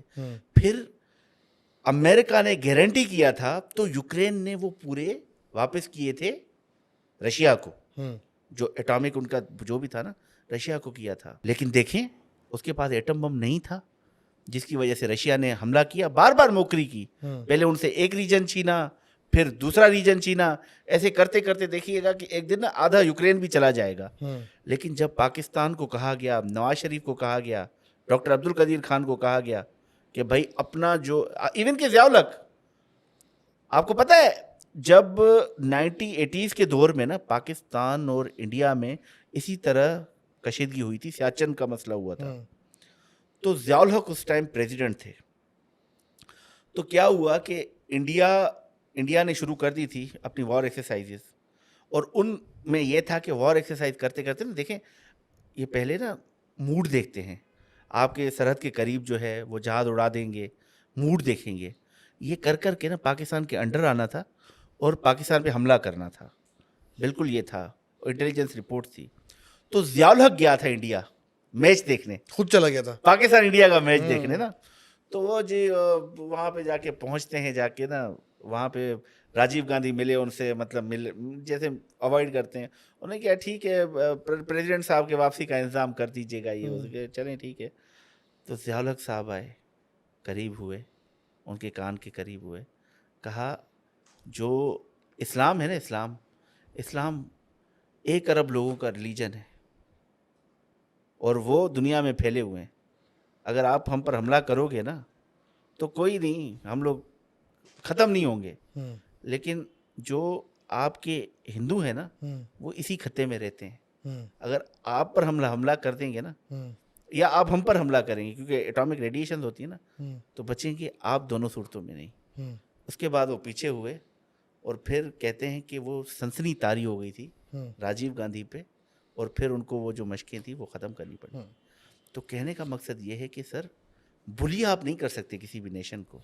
जब आप बुली करेंगे ना, तो जो कौम है वो मुत्तहद होकर और ज़्यादा तरीके से बाउंस बैक करेगी। आप देखें तो सही, हमारी पाकिस्तान आर्मी को इन्होंने दुनिया की सबसे, आप गूगल कर लेना, दुनिया की सबसे बड़ी सिविल वॉर लड़ी है, जो तालिबान के खिलाफ, जो वार हार्डेंड आर्मी है, तहरीक तालिबान अफगानिस्तान के खिलाफ लड़ी हैं। और आसिम मुनीर साहब का ट्रैक रिकॉर्ड तो चेक करें। अच्छा, यार ईरान ने हमला किया, ईरान से बड़ा कोई मुल्क है? अपनी सिक्योरिटी के लिए सबसे ज्यादा कंसर्न, यूएसए से पंगे इसके, इसराइल के साथ इससे, इन्होंने बलूचिस्तान में कार्रवाई की, फौरन मिसाइल किया। यार आसिम मुनीर का ट्रैक रिकॉर्ड तो पढ़े आप, आसिम मुनीर इससे पहले क्या क्या असाइनमेंट्स किए आप ट्रैक रिकॉर्ड पढ़े उसका। वो डीजीएमआई था, डीजीआईएसआई था, गुजरांवाला की कोर जो कि इंडिया के खिलाफ लड़ रही होती है, मंगला कोर, वो कोर ऐसी है वो दरवाजे पे खड़ी हुई है, वो दरवाजे पे खड़ी हुई है। यार उसका रिकॉर्ड तो आप चेक करें। आसिम मुनीर वो बंदा था, उठ के चला गया था इमरान खान के खिलाफ, इमरान खान के सामने चला गया था। सर ये देखें, ये मलिक रियाज से थोड़ा दूर रहे, ये आपके पिंगी पीर नहीं है। हाँ, ये मलिक रियाज से दूर रहे, गया ना, क्योंकि आर्मी की सोच आप देखें, आर्मी की सोच पता है क्या है? आर्मी की सोच वही है कि जब मुल्क की सॉवरेनिटी पे आएगी ना, तब हम नहीं छोड़ेंगे। सही है। इसकी बड़ी बेसिक एग्जांपल है, एक मर्सनरी में, एक फौजी में फ़र्क क्या है? झंडा और ज़मीन। मेरी ना बड़ी सिंपल अप्रोच है, मैं ओपन होकर कहूँगा, एक्स यूथी हूँ, मैं भी रह चुका हूँ, लेकिन 2 साल के लिए सब था। 2011 में इनका जब जलसा हुआ था, 13 तक मैं भी खान साहब को फॉलो करता था। मुझे ये फील होता है कि जैसे एक डॉन होता है ना, डॉन का इलाका होता है, और डॉन का इलाका उसे छीन लिया ना, उसकी सारी दादागिरी चली गई। अब इस मुल्क में डॉन कौन है आपको पता है, जो चलाता है मुल्क, ठीक है? उनको ज़मीन और झंडा चाहिए, वो कभी भी इस चीज़ पे कॉम्प्रोमाइज़ नहीं करेंगे। अब वो ठीक है, ज़मीन और झंडा जो है उनको तो चाहिए, अब उसमें लोग रहने वाले किस कंडीशन में क्या हैं, उनकी कुछ एक certain iron clad red lines होती हैं जो क्रॉस नहीं हो सकती, बिकॉज द मोमेंट आप वो रेड लाइन क्रॉस करोगे, उनका पर्पस किल होना स्टार्ट हो जाएगा। It's a simple logic statement. इसलिए when push come to shove और आपको समझ नहीं आ रही कि आप इनको सपोर्ट करें या किसी सो कॉल्ड पॉलिटिशियन को सपोर्ट करें, I will always choose the latter. और वो ये बिल्कुल रियलिस्ट वाली अप्रोच है। अब 1999 में आपने ये बात कही ना, मुझे 1999 का वाकया याद आता है, जब पाकिस्तान आर्मी, क्योंकि 99 में ना मुख्तलिफ, जैसे इंडिया में अभी कोऑर्डिनेशन नहीं है, पाकिस्तान में भी तब कोऑर्डिनेशन नहीं था, क्योंकि वो एक एडवेंचर था 3-4 जनरल्स का मिलके। हाँ, तो उसमें क्या था, उसमें एयरफोर्स इन्वॉल्व नहीं हुई थी, सही है। तो जो भी पीस डील हुई, नवाज शरीफ अमेरिका गया, नवाज शरीफ ने कहा कि भाई हम अपनी फ़ौज को वापस लेते हैं। अच्छा, तब तक आप कैजुअलिटीज़ का ना, मैं कहता हूँ खुदा के लिए यार, आजकल यूट्यूब पे, गूगल पे हर चीज़ पड़ी हुई है, आप स्टेटिक्स पढ़े ना, तो तब तक कैजुअलिटीज़ इंडिया की ज़्यादा थी, पाकिस्तान की कम थी, क्योंकि पाकिस्तान एक ना बुलंदी पे था। इंडिया ने अपनी एयरफोर्स यूज़ की, बाकी बॉर्डर को खोला, ब्ला ब्ला ब्ला, एक बहुत बड़ी हिस्ट्री है, मैं इस पर तो बात नहीं करूँगा। जो मैं स्पेसिफिक वाक़े पे आना चाहता हूँ वो आपको बताऊँ। तब इंडिया ने ना पीछे से रिटेलिएट करना शुरू कर दिया। वहाँ पर उन्होंने क्लिंटन के सामने वाजपेयी और उन्होंने कहा, नवाज शरीफ ने कहा कि ठीक है, हम छोड़ देंगे पूरे के पूरे पॉइंट्स, हम वापस जाएंगे, आप पीछे से ना हमला मत कीजिएगा। लेकिन फिर जब पाकिस्तान जा रहा था तो उन्होंने अपना एडवेंचर करना शुरू कर दिया। उसकी वजह है ना एक सर, उस एक पॉइंट आप उसका एक पॉइंट हाँ, आप भूल गए हाँ, ना, उसकी वजह क्या है? पाकिस्तान वाज नॉट ओनिंग ना दैट इज आवर हाँ, सोल्जर्स। हाँ, हाँ, वो आप मुझे याद है हाँ, क्योंकि आप उस जमाने की अखबारें वो पढ़े ना, मिलिट्री और सिविल एक हाँ, पेज पे नहीं हाँ, थे, हाँ, हाँ, हाँ, और सोल्जर्स हाँ, बेचारे शहीद हुए आपके। तो एक बंदा था हम्म, कर्नल शेर खान शेर, हम्म, सही है, कैप्टन कर्नल शेर खान शेर, वो कैप्टन था, उसका कर्नल शेर जो नाम था उसका, शेर खान शेर। तो जब पाकिस्तान ऑन नहीं कर रहा था, वापस जा रहे थे, कैजुअलिटीज हो रही थी, तो कैप्टन कर्नल शेर खान शेर ना, ये आप अपने यूट्यूब पे उसका इंटरव्यू भी पड़ा हुआ है जनरल का ना। तो जब पूरी की पूरी ब्रिगेड जा रही थी तो उसने कहा ठीक है आप लोग जाओ, मैं रिटेलिएट करूंगा, मैं खड़ा हूंगा, आप लोग जाएं। मतलब समझिए कि एक सुसाइड मिशन था जिसमें आपको जीतना नहीं आता, जैसे हमारे एयरफोर्स के अफसर कर रहे थे ना साइन कि बस ठीक है उसके बाद हम वापस नहीं आएंगे, इस तरह कर्नल शेर खान शेर थे। और तब पता है आपको, फौजियों के इतने लॉजिस्टिक इशू थे, तब फौजी पता है क्या करते थे, पानी का की एक बोतल और चीनी पे जिंदा थे ग्लूकोज के लिए। ये हमारे फौजियों की हालत थी। कैप्टन कर्नल शेर खान शेर ने कहा कि भाई आप लोग जाएं, मैं करूंगा। और वो लड़ा, पूरी की पूरी एक बटालियन के साथ एक फौजी मुकाबला कर रहा है। और जब वो मरा ना तो रैगर मोटिस डेवलप हो जाती है, इंसान जब चोटी पर जाता है ना, रैगर मोटिस, उसका बंदूक पे ही हाथ था। और आपको पता है भारतीय जर्नल ने बाजवा था उसके भारतीय जर्नल ने उसके ब्रिगेडियर था, ब्रिगेडियर बाजवा। हाँ, उसने उसके पर्ची डाली थी कि इसकी कुर्बानी रायगान नहीं होनी चाहिए, जिस पर उसको निशान हैदर मिला था। इसमें सर अगेन बात वही है कि हमारी मिलिट्री अभी माशाल्लाह अच्छा परफॉर्म किया है। वो कहते हैं ना कि आज एक अच्छी सेंचुरी मार के आया, ठीक है। इश्यूज इन्होंने किए हैं हिस्ट्री में। कारगिल एक मिस एडवेंचर था, बहुत बड़ा ब्लंडर था, क्योंकि उसमें सिविलियन लीडरशिप जो है वो वाजपेयी के साथ बैठ के चाय पी रही है, और और पूरी मिलिट्री लीडरशिप जो है उसमें सिर्फ 2-3 लोग जो हैं वो कह रहे हैं नहीं हमने ये प्लान कर लिया है। फिर बोला नहीं हम तो नहीं है, तो कोई मुजाहिदीन हमारे सोल्जर्स नहीं है। वो लोग एयरफोर्स से भी अटैक कर रहे थे, काफ़ी कुछ नुकसान हुआ। It was a tactical blunder, that's why we lost. और यार इंडिया को दूसरा ये समझ नहीं आती, ये तो टेक्निकल ब्लेंडर से ये चलते रहे हैं, हम भी खिलाफ है इसके, मुझ जैसे सेक्युलर लोग हैं वो भी खिलाफ है इस चीज़ के। मैं बलूचिस्तान पे बात करता हूँ, मुख्तलिफ चीज़ों पे बात करता रहा हूँ। हम तो इस जैसे अभी सिंध में कैनाल का इशू हुआ है, मैं तो उस पर भी बात करता रहा हूँ इस पे ये। लेकिन आप देखें ना, TTA TTP ये असेसिन, इनके खिलाफ लड़ना मजाक है। आपको पता है वो दौर याद है जिस दौर में धमाका नहीं होता था तो हम कहते थे यार आज तो कुछ हुआ ही नहीं है। आपको पता है तो उससे ये मुल्क उठा है। इंडिया को क्यों ये बात समझ में नहीं आती कि हमारे इन्हीं नॉन स्टेट एक्टर्स ने APS किया यहाँ पर, आर्मी वालों के बच्चे मारे थे, 130 बच्चे मर जाते हैं एक मुल्क में, अटैक होता है उनके ऊपर। और फिर आप देखिए ना उस टाइम में हुआ क्या था, रोज एक ब्लास्ट होता था, सुसाइड अटैक्स होते थे, FC कोर की मस्जिदों में अटैक हुए थे, परेड लेन में अटैक हुआ था, मेरिट को तबाह कर दिया था, मेरिट पे मेरिट अटैक होटल हुआ था, इस्लामाबाद, GHQ पे अटैक हुआ था। लोग कहते थे कि भाई ये मुल्क चल कैसे रहा है। उस पे एक लतीफ़ा कहते हैं, एक एथीस्ट जो होते ना वो आए थे यहाँ पर एक मुज़ाकरा करने मेरिट होटल में। तो वो जब चढ़े थे यहाँ एयरपोर्ट से लेके, जब मेरिट होटल में पहुंचे तो उन्होंने कहा ठीक है हमें वापस जाना है, हम मानते हैं कि खुदा है दुनिया में, हम वापस जाते हैं क्योंकि कोई ना कोई तो इस मुल्क को चला रहा है। मतलब हमारे इतने बुरे हालात थे, टीम्स यहाँ पर नहीं आती थी, श्रीलंकन टीम को यहाँ पर अटैक किया गया था, सुसाइड अटैक यहाँ पर थे यार, उसको भी हम सरवाइव कर गए ना। क्या कोई दूसरा मुल्क, यार दूसरे मुल्क तो फाइनेंशियल क्राइसिस नहीं कर पाते। श्रीलंका में राजापक्षा खत्म हो गए, आपने कहा कि टू नेशन थ्योरी को खत्म कर दिया हमने, यार उसी टू नेशन थ्योरी वाला कहाँ गया, शेख मुजीबुर रहमान को पढ़ाना बंद कर दिया बांग्लादेश में। तो टू नेशन थ्योरी है ना किसी ना किसी तरीके से है ना, वहां पर आ गए ना। वो कहते थे कि अदावतें थी, तगाफुल था, बिछड़ने वाले में सब कुछ था पर बेवफाई न थी। तो हुआ ना, ये बांग्लादेश के लिए लिखा गया था ना, हम 2 नेशन थे, हम नहीं चल पाए, उसमें हमारे ब्लेंडर से, भुट्टो के ब्लेंडर से, ये यहाँ के ब्लेंडर से। लेकिन एंड में बात तो सच्ची हुई ना, अब देखो साथ बैठ के बैठे हुए। तो सच्ची बात हुई ना, वो इंडिया के खिलाफ हो गए ना, वो चाइना के से मिले जाके ना। भाई कुछ आपकी पॉलिसी देखिए, इंसान जो होते हैं ना, इंसान जो सोचता है ना, अपनी सोच का गुलाम है। ये तो कुरान शरीफ ने कहा है ना, इंसान अपनी सोच का गुलाम होता है। आप देखिए ना, मनमोहन सिंह और जब सेक्युलर वैल्यूज थे इंडिया में, बेस्ट था तो उस इंडिया टाइम, कहाँ था? बेस्ट था। भाई आप अपनी एफडीआई, एक होता है foreign direct direct investments investment. होती है, और एक फिपीलिपी का डेटा होता है। आप स्टॉक मार्केट का वो डेटा उठाएं, आपको पता चल जाएगा कि भाई भाग रहा है, बेच बेच के। ऐसे नहीं कि हमारे हालात ठीक है, हमारे यहाँ भी भाग ही रहे हैं, तो लोग इन्वेस्टमेंट वापस ले रहे हैं, लेकिन हमारे इश्यूज कुछ हो रहे हैं। लेकिन जब आपने एक पूरी की पूरी एक्सट्रीम फॉर्म ली, तो आपसे अब कुछ कौन खुश है? इंडिया की आप फॉरेन पॉलिसी देखें ना, नेपाल वो गया चाइना की कैंप में, भूटान वो गया चाइना की कैंप में, बांग्लादेश वो गया चाइना की कैंप में, श्रीलंका वो वैसे ही आपसे तंग है, वो पाकिस्तान की आर्म फोर्सेस वहाँ पे अब तो पीएमए में आना शुरू हो गए, वो भी आपसे चला गया। यार सार्क का कौन सा मुल्क आपके साथ खड़ा है? कोई नहीं कोई खड़ा खड़ा है आपके साथ? क्यों? क्योंकि आपने ऐसी पॉलिसीज दे के उनको तबाह किया, आपने अपने मोरल वैल्यूज को तबाह किया।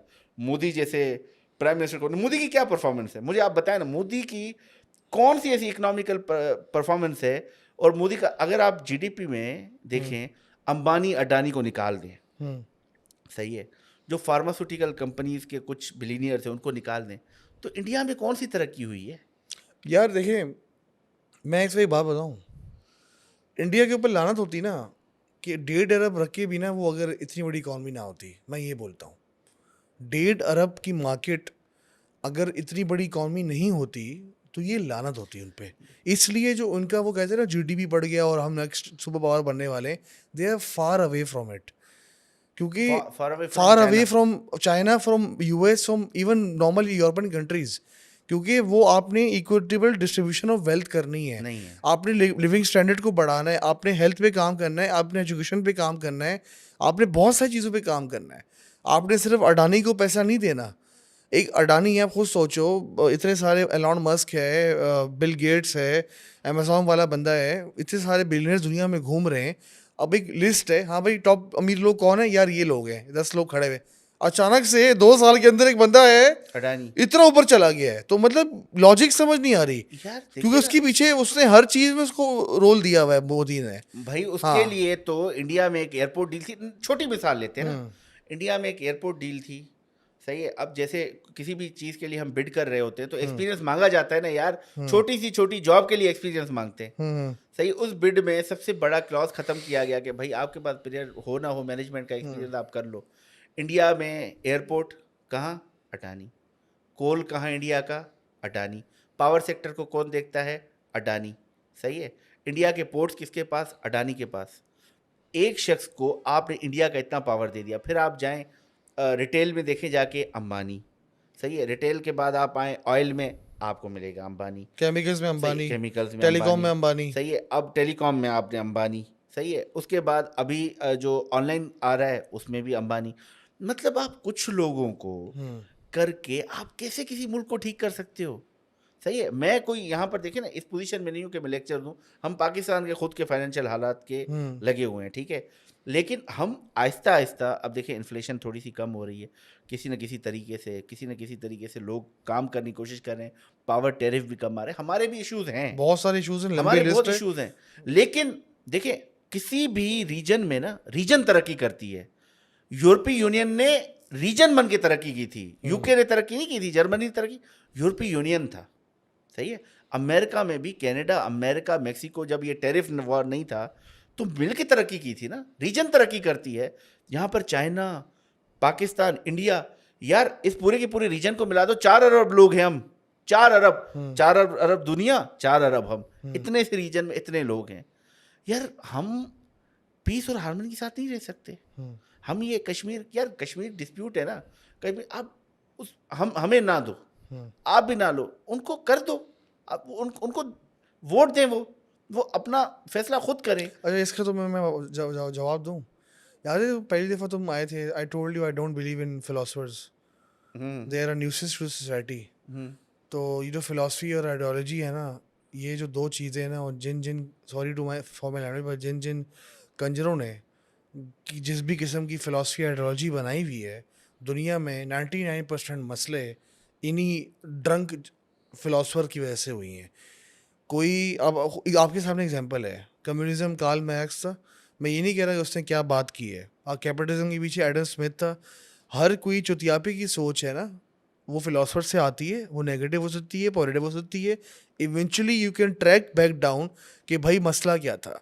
और अगर मैं आरएसएस की भी फिलोसफी है ना भाई, हिंदुत्व की भी फिलोसफी है, मोदी की भी फिलोसफी है, जिस पे वो काम कर रहा है, तो इवेंचुअली ये जो फिलोसफी होती है ना, और जो लोग इसको बनाते हैं वो बना के मर तो जाते हैं, और खुद उन्होंने पूरी लाइफ में, मैं इस चीज को नहीं मानता। देखिए देखिए, मैं अगेन, इंटरप्रिटेशन का मसला है। किसी भी चीज को आपने किस तरीके से इंटरप्रिटेट किया है, उसका मसला है। देखिए, फिलोसफी, अब कार्ल मार्क्स की फिलोसफी है कम्युनिज्म, क्या इक्वल डिस्ट्रीब्यूशन ऑफ सोर्सेज नहीं होना चाहिए? होना चाहिए। वो आपकी बात क्या ठीक, एडम होना स्मिथ, चाहिए, हाँ होना चाहिए, बट अगेन उसका जो मिसयूज है, ये, हाँ, ये सर, मैं आपसे एग्री करता हूँ, मिसयूज किया गया है, हाँ मिसयूज किया गया है, बट ओवरऑल देखा जाए, जब इंसानी दिमाग बहुत ज़्यादा चल जाता है ना, भाई, फिलोसोफर, एक हाँ, एक शोपेनहाइमर को मैं कोट करूंगा, उसने कहा है ना कि ये जो हम किसी भी, कहते हैं ना, एक नेशनलिस्ट जो हमारा बिहेवियर होता है, हम अपनी ईगो को अपने कंट्री के साथ कनेक्ट कर रहे होते हैं। ये क्या है? जो लूजर्स होते हैं ना, लूजर्स जिनकी अपनी कोई अचीवमेंट्स नहीं होती, वो अपनी पूरी अचीवमेंट्स देखते हैं अपनी कंट्री में, कि अगर मेरा कंट्री जो है, अब जैसे यहाँ पर कीबोर्ड वॉरियर्स हैं, हिस्ट्री विस्ट्री तो पढ़ते हैं नहीं, बैठ जाते हैं सामने कीबोर्ड वॉरियर्स, उन्होंने कुछ पढ़ा पढ़ा नहीं है, भाई ये इस्लामाबाद पे हमला, मतलब उनको फील गुड फैक्टर आता है कि यार देखो, हमारा हमारा प्राइम मिनिस्टर हैंडसम है, हमारा प्राइम मिनिस्टर 56 इंच की छाती वाला है, मतलब अब इस तरह के लोग आते हैं ना, तो वो अपनी अपनी तो कोई अचीवमेंट होती नहीं है, तो वो अपने आप को ऐसे रिलेट कर रहे होते हैं। तो ये जिंगोइस्टिक बिहेवियर, ये हाइपर नेशनलिज्म, ये सारे वहाँ से निकले हुए हैं। इसकी तरक्की कैसे होगी? इसकी तरक्की ऐसे होगी कम्युनिकेशन के थ्रू। आप हमारे साथ कम्युनिकेट करो, हम आपके साथ कम्युनिकेट करें। देखिए, यूट्यूबर जो थे कुछ, कम्युनिकेशन एंड टॉलरेंस से, टॉलरेंस, टॉलरेंस नहीं है ना, हाँ, टॉलरेंस क्यों नहीं है? टॉलरेंस भाई, जब आप राइट की तरफ टिल्ट होंगे, आप कहेंगे मेरा मेरा मज़हब भी सही है, मुझे ही दुनिया को जन्नत में लेके जाना है, जन्नती तो मैं हूँ, फिर ऐसा बिहेवियर करेंगे तो या तो आप कभी टीटीपी होंगे, या तो कभी आप ज़ियोनिस्ट होंगे, या तो फिर कभी आप ये हिंदुत्व आरएसएस वाले होंगे। यही तो बिहेवियर है। ये बिहेवियर आपको कहीं नहीं लेके जाएंगे। ये इसी तरह फेल्ड स्टेट करेंगे, जैसे आज हम फेल्ड स्टेट है ना पाकिस्तान, ये इसी तरह हमें लेके जाएंगे कि भाई कोई पंजाबी होगा, कोई सिंधी होगा, ये सिंध कहेगा भाई पंजाब ने मेरा पानी रोक दिया, जब पंजाब को पानी रोकने नहीं दूंगा, इंडिया रोक ले तो रोक ले, खैर है, पंजाब को नहीं दूंगा। ये जो हमारा बिहेवियर है ना, कि भाई मैं तो, वो होते हैं ना मेंढक, मेंढक होते हैं, वो कोई मेंढक कुएं से जाने की कोशिश करता है ना, सारे उसे पकड़ के नीचे खींचते। सही है। इसी तरह पाकिस्तान जब निकलने लगा, थोड़ी सी पॉलिटिकल स्टेबिलिटी आई, थोड़े से हमारे बिहेवियर हुए, थोड़े से अच्छी इन्फ्लेशन हुई, थोड़ा सा हम तरक्की करने लगे, इंडिया को हो गए ना, इंडिया ने करवा दिया कि भाई पहलगाम हो गया, 3 लोग आ गए, उन्होंने पूछा तू हिंदू है मुसलमान है, डा डा डा करके, वो कोई सबूत क्या है? सबूत कुछ नहीं, वो बस एक कैमरा एंगल था, उसमें कोई नजर तो आ ही नहीं रहा। कुछ नजर आ रहा है आपको तो दिखा दे मुझे। सबूत तो कुछ भी नहीं भाई है। कोई सबूत कोई है नहीं, लेकिन किया तो पाकिस्तान ने हो गया। और पाकिस्तान ने कौन सा चुना भाई? एक ट्रैकिंग पे गए, वो बसेरा कोई रीजन था, वहां पे ट्रैकिंग पे लोग आए हुए थे, उनको पकड़ के मारे। यार कोई, मतलब आर यू सीरियस? यार एक यार बंदा, टेररिज्म क्या होता है? उसमें मैक्सिमम वो चाहते, जो मुंबई में हुआ था ये टेरर अटैक था भाई, मैक्सिमम लोग मरे, है ना। ये क्या आप पहाड़ पे जाके 2-3 पहाड़ियों को डर करके मार के भाई का आपने टेररिस्ट अटैक कर दिया? ये तो नहीं होता ना। चलो पुलवामा वाला कहें, मैक्सिमम डैमेज दिया ना। अब ये करने से, सॉरी टू से, जो एक कहते हैं कि एक इंसान की मौत पूरी इंसानियत की मौत होती है, हमारा ये अकीदा है। जो भी लोग मरे, माई सिंपैथी टू देम। लेकिन मुझे बताएं, ये कोई इतने बड़े नोटेबल नाम तो नहीं थे ना कि इंडिया की पूरी जीडीपी बैठ गई, या इंडिया की, यार किया जाता। मैं नहीं कहता, मैं सपोर्ट बिल्कुल नहीं करता वायलेंस के अगेंस्ट हूँ। स्टॉक मार्केट में धमाका इकोनॉमी खराब करता है, जैसे पाकिस्तान स्टॉक मार्केट पे अटैक हुआ था ना कराची में। ये होते हैं टेररिस्ट अटैक। वो रोक दिया था, हेडशॉट मार के, देखा था वो हमारी पुलिस यार, ने, वो सिंध पुलिस का कमांडो था, अनसंग हीरो, उसने हेडशॉट मारे 6 एक साथ। बिल्कुल। जैसे पीएफ है ना, अनसंग हीरो वॉरियर्स आते हैं, अपना काम करके चले जाते हैं, फिर तारीख में कोई रियाज रखे ना रखे, कभी एमएम आलम आता है, उड़ा देता है, कभी अभिनंदन को चाय पिला देते हैं, कभी यहाँ राफेल गिराते हैं। अनसंग हीरो है, अनसंग हीरो है, कोई जानता नहीं है, कोई पहचानता नहीं है, ना ही बिलीव करते हैं अपनी उस पर कि भाई शोशा ठाटू, ना मेडल्स होते हैं, ना गुमनाम कुछ होता सिपाही है। कहते गुमनाम हैं, सिपाही, आपकी एजेंसी वाले बहुत हैं। गुमनाम सिपाही जाते हैं। अब एजेंसियों का वाकया आपने बता दिया, सही है। एक हमारे मेजर को निकाला था, मेजर आमिर, सही है, आफ्टर वो कहते हैं ना ऑपरेशन मिडनाइट जकाल करके, कि भाई वो बेनजीर हुकूमत को गिराना चाहता था, उसको फौज से निकाल दिया। आपको पता है मेजर आमिर ने किया क्या था?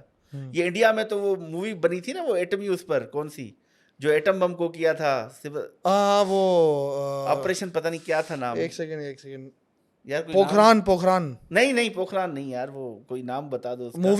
मूवी थी, नेटफ्लिक्स पे आई थी, जो एटम जो इंडिया ने बनाया था ना। हाँ, अब मुझसे सुन ले किस्सा, अब मुझसे सुन ले कोई किस्सा, मेजर आमिर ने क्या किया था। मेजर आमिर ने, देखें ये साजिशी शुरू से, क्योंकि पाकिस्तान के बम को इस्लामी बम किया जाता है, सही है। इसराइल और इंडिया ने मिलके पाकिस्तान की जो कहोटा में लैब है उस पे अटैक करना था। इसको डिकोड किसने किया था? मेजर आमिर ने। अनसंग हीरो था ना। वो नहीं चाहिए होती इन्हें भाई, इन्हें नहीं चाहिए होती कि हमारी शूशा हो, लोग हमारी बात करें। ये आते हैं, अल्लाह के गुमनाम सिपाही होते हैं, आते हैं, अपना काम करते हैं और तारीख में नाम लिखवा के चले जाते हैं। फिर क्या हुआ, उसी मेजर आमिर को ये और ब्रिगेडियर इम्तियाज़ जो थे, वो बेनज़ीर गवर्नमेंट में कहा गया कि भाई ये क्योंकि नवाज शरीफ के साथ मिलके ये IGI को गिराना चाहते थे, और क्यों होते हैं ना प्रोफेशनल जेलसी भाई हुई, ऑपरेशन मिडनाइट जकाल करके उसको हुकूमत से फारिग किया गया। लेकिन इंडिया ने क्या किया? इंडिया ने अजित डोवाल, यार खुद अपने मुंह से मान चुका है, मैं दाता दरबार पे बैठता था। मानते हैं कि नहीं मानते आप उसको? भाई अजित डोवाल को बना दिया अपना NSA, सही है। पिछले 2 सालों में, मैं कहता हूँ हमारी मीडिया मैनेजमेंट अच्छी नहीं थी। पिछले 2 सालों में इन्होंने चुन चुन के जो कश्मीर के जिहाद में लोग थे उन्हें खत्म किया है उनको पाकिस्तान की टेरिटरी में। क्या ये टेररिज्म नहीं था? चलें इसको भी छोड़ दें। हाफिज सईद के घर के बाहर धमाका हुआ था। हाफिज सईद जो अंडर हाउस अरेस्ट था, उसके घर के आगे धमाका हुआ था। क्या ये पाकिस्तान ने किया था? ये आप लोगों ने किया ना। लेकिन हम चाहते थे, सिविलियंस डेथ हुई ना उसमें, हम चाहते थे ये जो एक सेकंड कुलभूषण यादव यहाँ पे मिठाई देने आया था सबको। हाँ? कुलभूषण यादव का आप देखें, आप कमेंट करेंगे भी, ये बैठ के यहाँ पे 2 हेट स्पीच करेंगे, वो बिल्कुल ही ब्रेन वॉश हो चुके हैं मेजॉरिटी ऑफ देम। तो आप कभी इसका इंटरव्यू देखिए, उससे क्या बोले, कराची में क्या एक्टिविटीज करता था यार, ब्रेन वॉश कैसे किया गया। अब देखिए ना, इस पे मैं आपको सच बात बताता हूँ अल्ताफ, आप देखिएगा, मैं कहता हूँ रील लगा के आप लगाएं भाई, आपने पूरी हिस्ट्री रीराइट कर दी। हम पाकिस्तानियों की भी हुई थी हिस्ट्री रीराइट ना। हम पाकिस्तानियों की इस तरह हुई थी, नसीम हिजाजी ने बुक लिखे थे भाई, हम उसकी बुक पढ़ते थे, कहते थे भाई हम भी चढ़ दौड़ेंगे इंडिया के ऊपर। भाई क्या किया इन्होंने?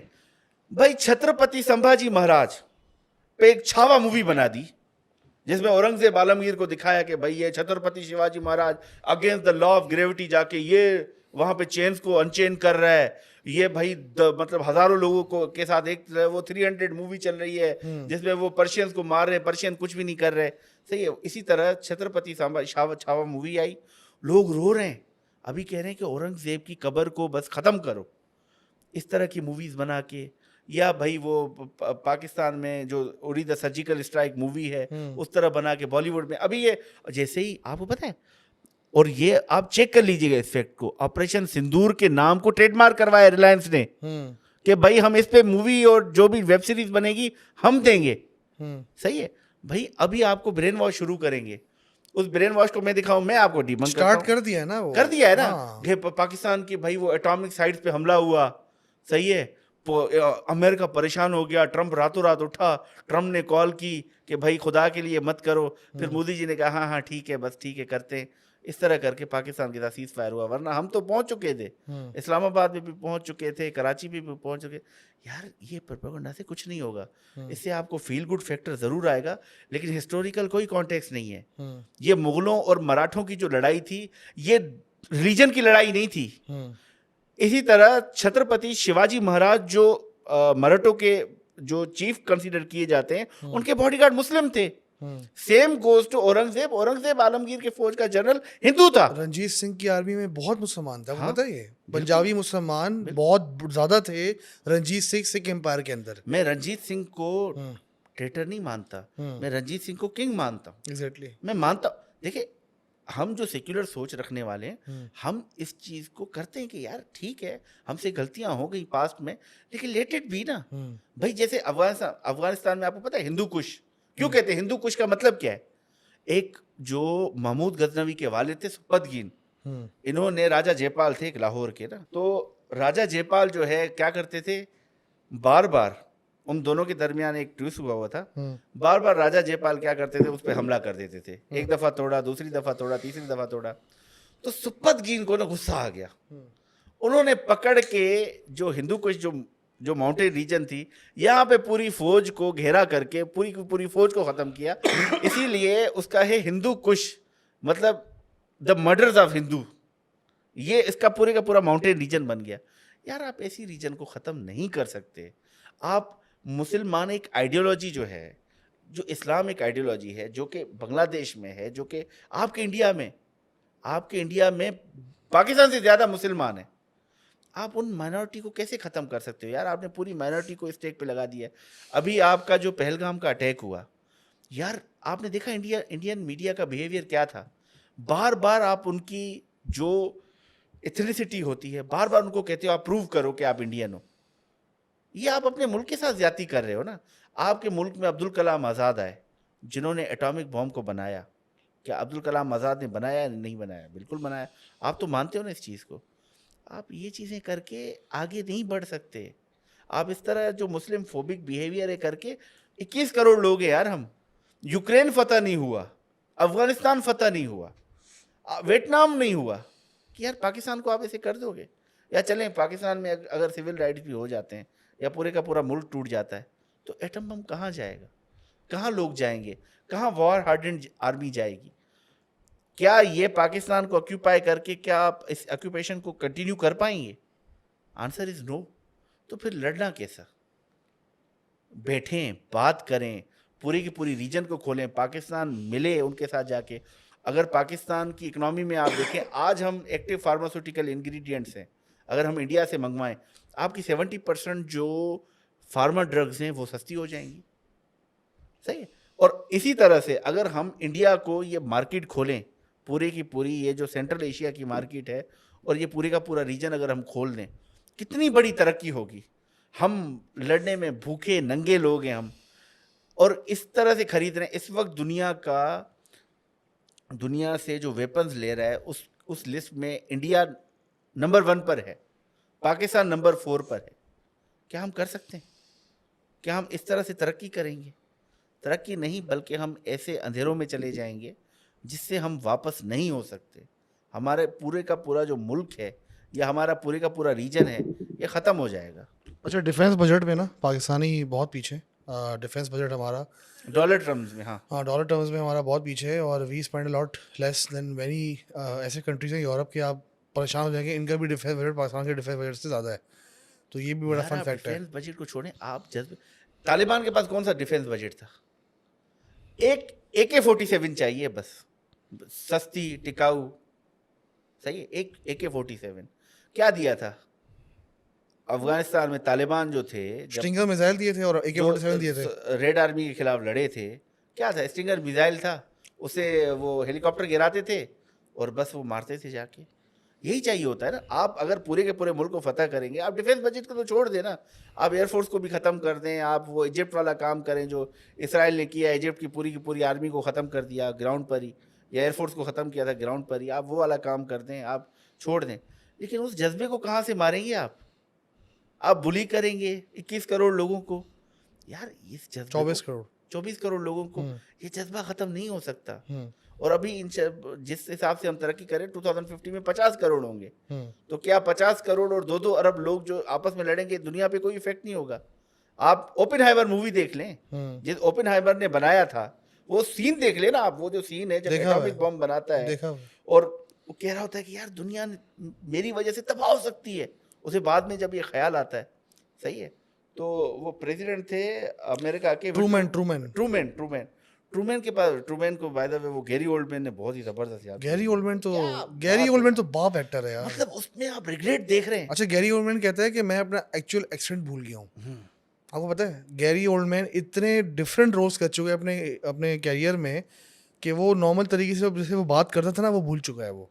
यार जंग की कीमत आप उन लोगों से, हिरोशिमा नागासाकी वालों से पूछें, जंग की कीमत आप जर्मनी वालों से पूछें, लड़े ना आपस में। एक और एग्जांपल ये है, आप यूरोपियन हिस्ट्री निकालें, आप 1000 साल से लड़ रहे थे, उसमें 100 years वॉर है, क्रूसेड्स है, उसमें आपस में लड़ाई हैं, फ्रांस ब्रिटेन की लड़ाई हैं, उसमें वॉर ऑफ स्पेनिश सेसेशन है, वॉर ऑफ ऑस्ट्रियन सेसेशन है, उसमें 7 years वॉर है, उसमें कितनी जंग, उसमें फर्स्ट वर्ल्ड वॉर है, सेकेंड वर्ल्ड वॉर है, नेपोलियनिक वॉर्स हैं, लड़े 1000 साल वो। जब 20th century स्टार्ट हुई, सेकेंड वर्ल्ड वॉर ख़त्म हुई, सब ने यूनियन बनाया, आपस में ट्रेड करते हैं, आपके पास शेंजन वीज़ा लगता है, ऐसे ऐसे घर बने हुए यूरोप में कि भाई एक पाँव एक कमरा जो है वो लग्जमबर्ग में, एक कमरा आपका फ्रांस में, एक कमरा आपका जर्मनी में। तो मतलब उससे आप एग्जांपल लें, उन्होंने आपस में लड़ाई झगड़ा कर करके इवेंचुअली आप आपस में रह रहे हैं और एंजॉय कर रहे हैं। वॉर एक ट्रॉमा है, drama exactly. Post war trauma. मतलब ये जो चला था ना, ये अब हम हिस्ट्री पढ़ते हैं ना, 1945 तक पढ़ ली हिस्ट्री भाई।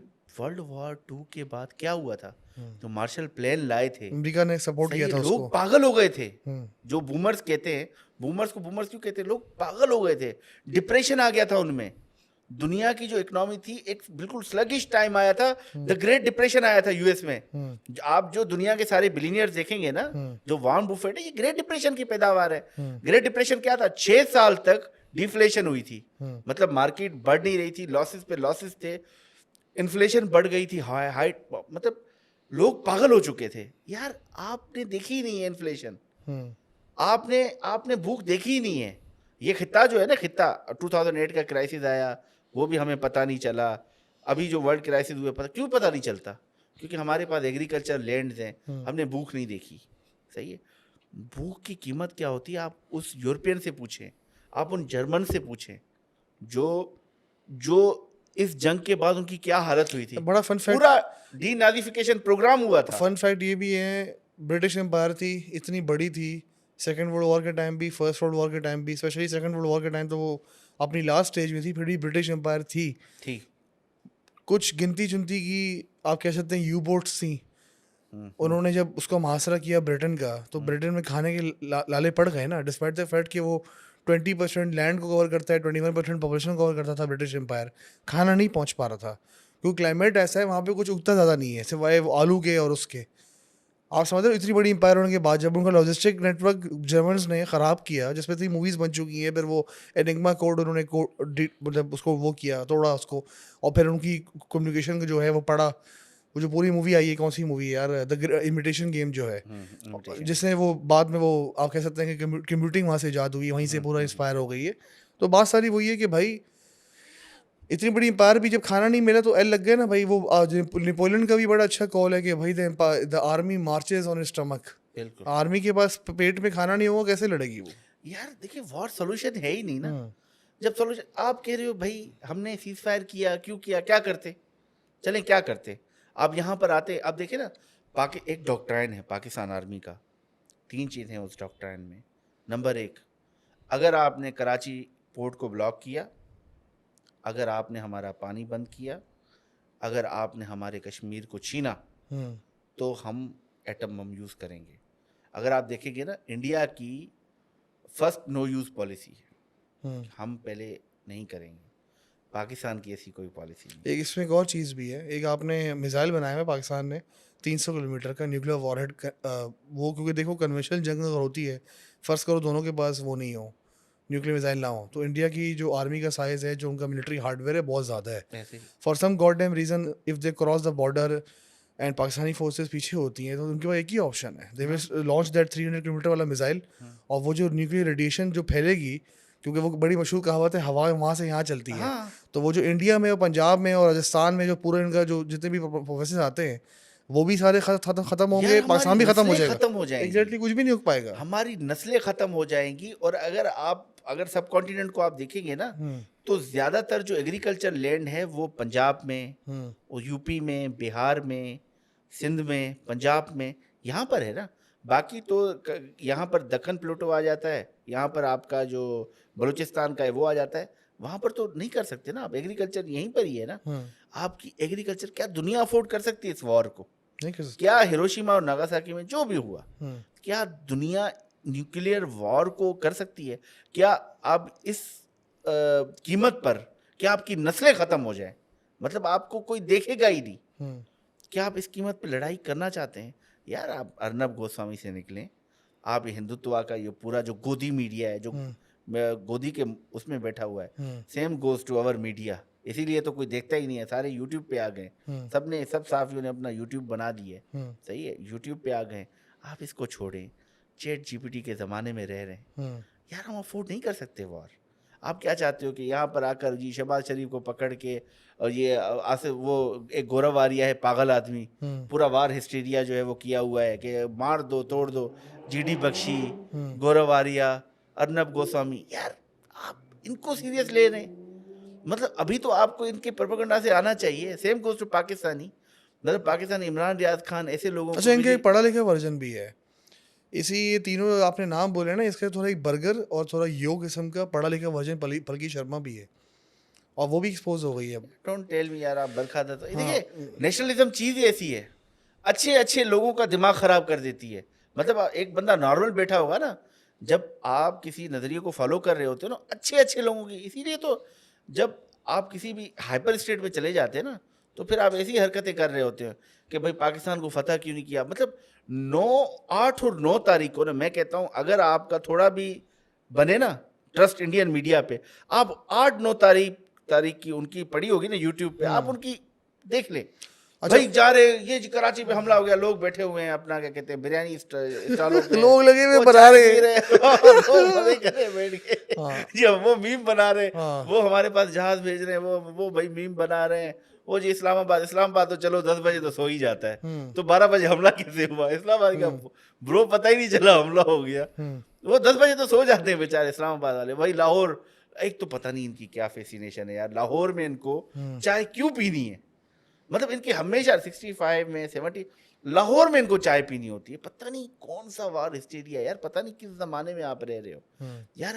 हम मुंबई फतह नहीं कर सकते, आप कराची नहीं कर सकते, क्यों यहाँ से बस निकले, वहाँ से कन्याकुमारी से लेके वो आप डंडी कोतल तक जाएं, वहाँ पे जॉइंट्स लगाएं जाके, हथियार लें जाके, हम जाएं बॉलीवुड मूवीज देखें जाके, उन शाहरुख खान की मन्नत के सामने पिक्चर्स लगवाएं जाके, यार यही तो है।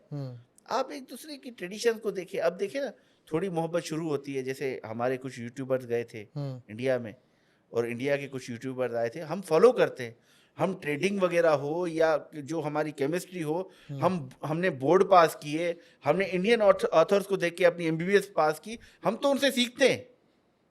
सेम वो हमारे कोक स्टूडियो को सुनते हैं, वो हमारे ड्रामों को देखते हैं, ये है ना एक्सचेंज ऑफ कल्चर। फिर आ जाते हैं भाई ये अपना अमित शाह जैसे लोग, ये जी भड़काऊ भाषण देते हैं, इनका अपना तो स्टेक है ही नहीं ना। अमित शाह का क्या स्टेक है, वो भाई अपने बेटे को जो है उसको क्रिकेट बोर्ड का चेयरमैन बना के भाई सारा माल अंदर कर दिया। सेम गोज टू पाकिस्तान में जिसको रिश्वत देनी होती है उसको भाई पीसीबी का चेयरमैन बना देते हैं।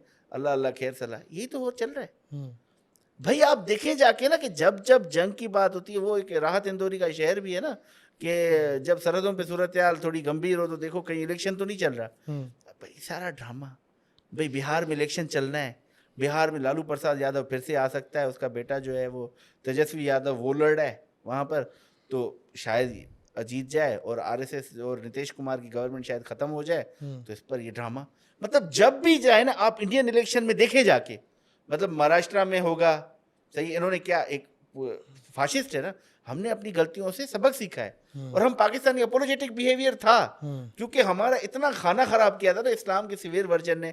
हमने सोवियत वॉर को देखा, फिर उसके बाद जनरल मुशर्रफ के उसमें धमाके देखे, हमारा ना बस हो गया था, बस हो गया और हिस्टीरिया से, बस यार हम अब नहीं करेंगे यार। इंडिया में वही वो है, कभी रातों रात वो जो पार्टी थी महाराष्ट्र में, उनकी गवर्नमेंट को गिरा रहे हैं, लोग खरीद रहे हैं, बेच रहे हैं, कर रहे हैं। फॉर्म 47 की वहां पर भी गवर्नमेंट आ रही है। कराची बेकरी थी वहां पे, हाँ, वो भी उड़ा दी, तोड़ दिया कराची बेकरी। कभी लैंग्वेज पे आके, कभी आके, अभी तो देखो कि इंडिया की बहुत फॉल्ट लाइन्स हैं, बहुत फॉल्ट लाइनें अभी होंगी। कैसे? क्योंकि वहां पर ना साउथ और नॉर्थ की बहुत डिफरेंसेस हैं। जो नॉर्थ वाली स्टेट्स हैं उनकी आबादी बहुत ज्यादा बढ़ रही है, और साउथ की आबादी थोड़ी कम बढ़ रही है। और साउथ का देखेंगे ना, इस जो पाकिस्तान फोबिक जज्बात नहीं है वहां पर। वहां तेलंगाना हो, सही है, वहाँ पर केरला है, वहाँ पर ये जो कर्नाटका है, वहाँ पर अलग ही है। वहाँ उनका बेंगलोर है, आईटी हब है। बहुत बड़ा वहाँ है इंडिया यार, बड़े डिफरेंट वो डिफरेंट लोग रहते हैं। उनका बिल्कुल कल्चर अलग है। ये लड़ाई जो है ना, ये लड़ाई इनको यही करनी है। ये उत्तर प्रदेश, ये राजस्थान, ये महाराष्ट्र, इनको लड़ना है। ये लड़ेंगे, कभी पाकिस्तान का मैच होगा, आईपीएल से प्लेयर पाकिस्तानी निकाल देंगे। सही है, पाकिस्तान के में वर्ल्ड कप होगा, हम नहीं आएंगे भी, हम नहीं करेंगे। यार कोशिश तो कर रहे हैं ना। अभी हमारी आर्मी ने, हमारे लोगों ने सबक सीखा ना, उन्होंने कहा भाई आ जाओ क्रिकेट में, भाई नहीं हमने नहीं आना। अच्छा, इस पे एक सवाल है, हमने जितने माशाल्लाह से रिंगर रिंगर रोजेस खेला है, एक मैजिकल चेयर्स का, डेमोक्रेसी का, कभी एक प्राइम मिनिस्टर आता है, दूसरा आता है, तीसरा आता है, हट जाता है, कोई 5 साल पूरे कर नहीं पाता। मैं बिलीव करता हूँ जो करंट सिस्टम चल रहा है हाइब्रिड वाला, कि रबर स्टैम्प के लिए बंदा बुला दिया, चलो तू साइन करता रहे, और पावर वहाँ पर है और सब सेम पेज पे हैं, और जो भी चिक चिक चिक कर रहा है उसको डाल दिया है, जेल में डाल दी। आई अंडरस्टैंड, थोड़ा बहुत लॉजिकल टर्म से आप बोलोगे नहीं यार अच्छा नहीं है, थोड़ा और भी होना चाहिए, डिबेट होनी चाहिए। मेरा अपना कहना ये है कि जो भी करंट सिस्टम, जिससे हालात चल रहे हैं, जब सब सेम पेज में आपस में कुत्ते बिल्ली की तरह नहीं लड़ रहे और सब एक ही मेज में बैठ के खाना खा रहे हैं, apart from one political party, one person who is in jail, do you think it's the right course of running Pakistan? नहीं, इससे क्या होगा जब आप देखिए इंसाफ के, अब देखिए ना, रातों रात में आपको एक मिसाल देता हूँ। हमारे मुल्क में एक गंदा खेल खेला गया, सही है, सुप्रीम कोर्ट को बिल्डोज कर दिया, रातों रात बैठ के वो पूरी आईनी तरामीम करवाई गई, सही है। सुप्रीम कोर्ट को बिल्डोज करके आपको क्या मिला? सिंध में आपको पता है, सिंध की मैं बात बताऊं क्योंकि मेरा बेसिकली ताल्लुक जो है वो इंटीरियर सिंध से। सिंध में 11 दिन तक ट्रैफिक ब्लॉक थी, पेट्रोल खत्म हो गया था। सर ये आपके पास कराची में हो रहा होगा, 11 दिन मुझे पेट्रोल नहीं मिल रहा था, मैं अपने हॉस्पिटल नहीं जा सका, 11 दिन तक सिटिंग थी। क्यों? क्योंकि प्रोटेस्ट चल रहा था कारपोरेट फार्मिंग के खिलाफ। क्योंकि पानी जो है वो सिंध का एक बहुत बड़ा मसला है। पानी सिंध का लिया गया, वकला सिंध के उठे, सिंध का एक बच्चा उठा कारपोरेट फार्मिंग के खिलाफ। अगर यहाँ पर एक सुप्रीम कोर्ट होती, दो चीफ जस्टिस ना होते, ये सुप्रीम कोर्ट में जाते, उसी टाइम ही ये खत्म हो जाना था और इतना बड़ा तमाशा ना लगता। 11 दिन तक, 11 दिन तक पाकिस्तान की इकोनॉमी ना होती, 11 दिन में 200 अरब का नुकसान ना होता, अगर ये अपनी हठधर्मी से बाज आते। देखिए डिस्कोर्स जो है ना, ये इसी तरह से है जैसे इंडिया में मोदी ने ख़त्म किया है। अपने रबर स्टैम्प जज लगाए हुए हैं, सही है, अपने रबर स्टैम्प इन्होंने लोग लगाए हुए हैं। आप पढ़ें तो सही ना, महाराष्ट्र में क्या हुआ था। महाराष्ट्र में इन्होंने रूलिंग पार्टी को तोड़ा है रातों रात एक नाथ शिंदे को वजीर आला बना दिया। यार ये डेमोक्रेसी है, ये लार्जेस्ट डेमोक्रेसी है, जहां पर लोगों को पकड़ पकड़ के आप अंदर कर देते हो, पकड़ पकड़ के। भाई रात को, अब कश्मीर में रेजिस्टेंस क्यों हुई? क्यों बनता है मौलाना मसूद अजहर, क्यों बनता है हाफिज सईद? कश्मीर में आपने रातों रात कश्मीर को अलग कर दिया, कश्मीर अलग, लद्दाख अलग। 371 जो आपके फाउंडिंग फादर ने लगाया था, उसको आपने खत्म कर दिया। मुसलमानों के लिए पूरी कश्मीर को जेल बना दिया, इंटरनेट कनेक्शन काट दिए, लोगों को लॉजिस्टिक काट दी, लोगों को भूख मार दिया। फिर लोग तो उठेंगे ना, तो ये कहाँ जाएंगे? आप हमें मारते भी हो, रोने भी नहीं देते। यार ये डिस्कोर्स होता है ना, ये पार्ट है कम्युनिकेशन का। जब मेरी फ्रस्ट्रेशन निकलेगी ना, अगर मेरी फ्रस्ट्रेशन टीवी पे नहीं निकलेगी, अगर मेरी फ्रस्ट्रेशन पॉडकास्ट पे नहीं निकलेगी, फिर मैं कोई और रास्ता लूंगा, और वो रास्ता तबाही का रास्ता होगा, वो रास्ता साथ मिलने का रास्ता नहीं होगा। ये जो इंडिया की फॉल्ट लाइन है, आपको पता है इंडिया में 7 सिस्टर्स कहा जाता है, नॉर्थ ईस्ट तो अलग ही है ना, वहां पे आसाम, नागालैंड वगैरह, उसका किसी को पता ही नहीं है। और चाइना का डिस्प्यूट, जो एलएसी का डिस्प्यूट है, जो इसका यहाँ पर लाइन ऑफ एक्चुअल कंट्रोल जो है, वो कहाँ है? सही है, मोदी को जब भी वॉर हिस्टीरिया क्रिएट किया हुआ इस इंसान ने, इस इंसान की सियासत पूरी नफरत की सियासत है। ये गुजरात में मुसलमानों को मार के ऊपर आया है, जब खून की होली खेलता है, कभी महाराष्ट्र में मुसलमानों को मारता है, कभी। यार लोग इसके खिलाफ नहीं उठेंगे। साथ में 2 नंबरी भी कितनी करता है। और दूसरा यहाँ पर अब 2 नंबरी आप देखिए ना, अभी एक इंसिडेंट हुआ कि भाई गोल्डन टेम्पल को पाकिस्तान अटैक करेगा। यार आर यू सीरियस? एक सिर्फ पोस्ट लोगों ने कमेंट किया उस पर कि भाई ये इस तरह है जैसे मक्का मदीना हमारा, हम तो सोच भी नहीं सकते। मतलब सिख की सिंपैथी गेन करने के लिए जो फार्मर्स का वहाँ पे प्रोटेस्ट हुआ था कि भाई सिखों देखो तुम्हारे ऊपर भी करना चाह रहा है पाकिस्तान, सही है, ड्रोन भेजता है, ये ड्रोन अटैक हो जाता है। चलो पाकिस्तान रिटेलिएट ना भी करता, हमने राफेल उनके गिरा दिए, हमला हो गया, मिसाइल होगा, ठीक है, पाकिस्तान रिटेलिएट ना करता, फिर ड्रोन भेज के पूरी कौम को बुली करना, तो यार जवाब तो मिलेगा ना। ये बस हो गई थी तो पाकिस्तान ने भेजे ना अपने फाइटर्स, फिर जाके उन पर अटैक किया ना। और अगर आप एक वक्त के लिए छोड़ते हैं भारतीय पूरे के पूरे जो प्रोपेगेंडा है उसे मान लेते हैं हम कि यार ठीक है आप सही बोल रहे हो ना, फिर भी भारत की जो प्रेस कॉन्फ्रेंस है उन्होंने कहा कि भाई यहाँ पे अटैक करने की कोशिश की लेकिन नहीं हो सका। सारी की सारी मिलिट्री साइट थी ना, पाकिस्तान की मिलिट्री साइट थी, सिविलियंस से। तो यही तो सवाल है कि भाई चलो पाकिस्तान ने जो कश्मीर में भी करने की कोशिश की या यहाँ पर की, पाकिस्तान ने तो मिलिट्री टारगेट्स पे किया ना। आप कौन से ऐसे चाचे मामे लगे हुए हो कि भाई वो मोदी कह रहा है पाकिस्तान ने हम पे ही हमला कर दिया, तो क्या पाकिस्तान अपने ऊपर अटैक करता? क्या करता? आपके पास कोई सबूत नहीं था, आपने इन्वेस्टिगेट किया नहीं, हमला हुआ 1 घंटे में। स्केच, यार स्केच आर्टिस्ट भी टाइम लेता है, ये कौन सी बॉलीवुड मूवी है? स्केच आर्टिस्ट भी टाइम लेता है यार, आप किसी का स्केच बनाते हो, प्रोफेशनल लोग होते हैं, कुछ 1 घंटे में हो गया। अर्नब गोस्वामी वो लगा है मार दो तोड़ दो, यार ऐसे थोड़ी चलता है। सही है, आपने कोई सबूत नहीं दिया। अमेरिका ने कहा आपको किया, आपने पहले भी ऐसे करवाए थे। ये जंजालपुरा में जो हुआ था फेमस, जो बिल क्लिंटन जब आया था, सही है, फॉल्स फ्लैग ऑपरेशन आपने करवाया।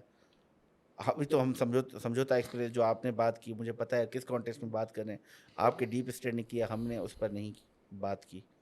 आपने यहाँ पर मुसलमानों के साथ जो किया, हमने उस पर बात नहीं की। सही है, इंडिया के मुसलमान, जाफर एक्सप्रेस में जो अटैक हुआ अभी, उसमें भी तो जाफर इन्वॉल्व, एक्सप्रेस उसमें पे तो अटैक हुआ। इन्वॉल्व थी पूरी। सही है, हमने बीएलए कहा, को, अच्छा एक बात बताया ना, मेरा एक सवाल ये है, बीएलए एक्टिविटी करती है यहाँ पे, बीएलए धमाके करती है, ठीक है, इंडिया में न्यूज़ में आता है, चीख रहे होते हैं, खुश हो रहे होते हैं। मैं मैं फॉर एग्जाम्पल पाकिस्तानी नहीं हूँ, इंडियन नहीं हूँ, मैं कोई बाहर का बंदा बैठा हूँ और मैं देख रहा हूँ फिल्म चल रही है, एक जगह लोग मर रहे हैं, अटैक हो रहा है, टेररिस्ट अटैक हुआ है, उसको आप सपोर्ट कर रहे हैं अपने न्यूज़ के ऊपर। पलकी शर्मा कहती है ना कि बलूचिस्तान लिबरेट हो जाएगा, ये हो जाएगा, वो हो जाएगा, आप उसको सपोर्ट किए जा रहे हैं, नाब गोस्वामी गला फाड़ फाड़ के चीख रहा है। तो वही वाली बात है कि जैसे कि कोई कत्ल होता है तो जो इन्वेस्टिगेशन ऑफिसर होता है वो क्या ढूंढता है, मोटिव, किसको फ़ायदा पहुंच रहा है। तो जिसको फ़ायदा पहुंच रहा है, जो ज़्यादा चहक रहा है, वही कातिल है। ऐसे ही तो ये सिंपल मैथ्स है, सिंपल मैथ्स यूज़ करें। आप लोग बलूचिस्तान में फंड कर रहे हैं, वहाँ पे सेपरेटिस्ट मूवमेंट आप कर रहे हैं, आप समझ रहे हैं एक और बांग्लादेश होने वाला है, नहीं होने वाला। उसकी वजह ये है, और बहुत सिंपल वजह है, कि वो उस टाइम जब बांग्लादेश से हम लोग लड़ रहे थे या जो भी मसला था, वो हमारी अपना एक और मुल्क का हिस्सा था, वो हमारे पूरा मुल्क हमारे ख़िलाफ़ हो गया था, हमारी एक सिविल वॉर चल रही थी जिसका इंडिया ने एडवांटेज लिया और they won the battle and Pakistan टूट गया। मैं आपको बात सारी वही है। अब जो है सिचुएशन बहुत चेंज हो गई है and we have learn from our mistakes. वहाँ पे जो नॉर्मल बलोच है वो कराची में घूम रहा है भाई, डिफेंस में बड़े बड़े बंगले लेके घूम रहा है, किसी ने कुछ नहीं रोका। आप भी तो बलोच है बॉस, आप तो डॉक्टर है ना, आपको तो किसी ने नहीं उठाया। इस पे तो हम कर चुके हैं, मैं जनरल एक बात कह रहा हूँ। लेकिन मैं आपको सच्ची बताऊं, हाँ, लेकिन जो बीएलए करती है, ये हाँ, मोदी की फैसिनेशन है इसराइल से। सच आपको बता रहा हूँ मैं, जैसे इसराइल ने गजा को, वेस्ट बैंक को एक इंसानी कैद में कन्वर्ट किया हुआ है ना, वो ड्रोन भेजना, वो मिसाइल अटैक करना, वो हिजबुल्लाह को मारना, ये पूरी फैसिनेशन, क्योंकि है ना, लेते तो है ना इसराइल से, पूरी डॉक्ट्राइन फॉलो कर रहे हैं, पूरे इसराइल के जनरल्स वहाँ पर बैठते हैं जाके, ये पूरी फैसिनेशन यही है। इससे समझ लिया था ये पाकिस्तान कोई गजा है, सही है, मिसाइल मारूंगा, ड्रोन मारूंगा, सही है। गजा पे यही किया हुआ है ना। गजा क्या है? गजा दुनिया की एक बहुत बड़ी टेस्ट लैब है, जो भी वेपन होता है वो वहां पर चेक होता है पहले। ये ड्रोन जो है ये भी वही इसराइली है ना, पुराने हैं लेकिन है तो इसराइली ना।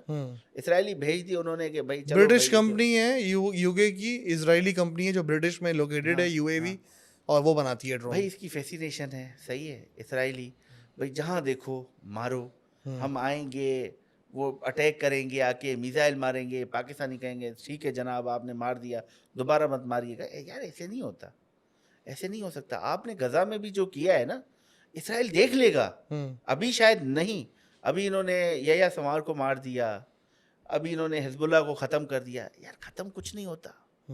ये लोग आएंगे, रिटेलिएट करेंगे, ये वापस आएंगे। ये जो पूरी आप वॉर ऑफ क्रूसेड्स की पढ़ लेना हिस्ट्री, जो सलाहुद्दीन अयूबी ने, यार जो हुए थे, पूरा पूरा यूरोप था और यहाँ पर सलाहुद्दीन अयूबी था। तो आप उसको, आपकी अपनी किंगडम ऑफ हेवन मूवी है, आप उसको देख लें, वो भी सारी फैब्रिकेटेड है वैसे। ठीक है फैब्रिकेटेड, लेकिन इन द एंड विनर तो दिखाया है ना कि यार चलो ये विनर, जैसे भी दिखाया है, लेकिन दिखाया है ना कि इन द एंड विनर है। देखें ऐसे कौमें ख़त्म नहीं हुआ करती। कौमें आज आपका टाइम है, कल को उन लोगों को आप मारेंगे, आप उनके घरों को तोड़ देंगे, आप पहले उन्हें वेस्ट बैंक में कैद करेंगे, फिर गजा में करेंगे। अब जी ट्रम्प आता है कि भाई कहता है I have very beautiful plan for फ़लस्तीन। सही है, ओ भाई गजा को खाली कर दो, गजा वालों को जॉर्डन भेज दो। वो नोबेल पीस प्राइज के यार चक्कर में ये लगा हुआ है। यार मतलब आर यू सीरियस? यार मैं बताऊँ, जितना भी हो गया ना, जितना भी ड्रामा चल रहा है कितने अरसे से, 2-3 हफ्तों की लड़ाई थी और पहलगाम से लेके अब तक, नुकसान किसका हुआ? वो जिनके बच्चे मरे पाकिस्तान में, और जो पहलगाम पे लोग थे, और जो सिविलियंस कैजुअलिटी थी, और जो मिलिट्री पर्सनल थे।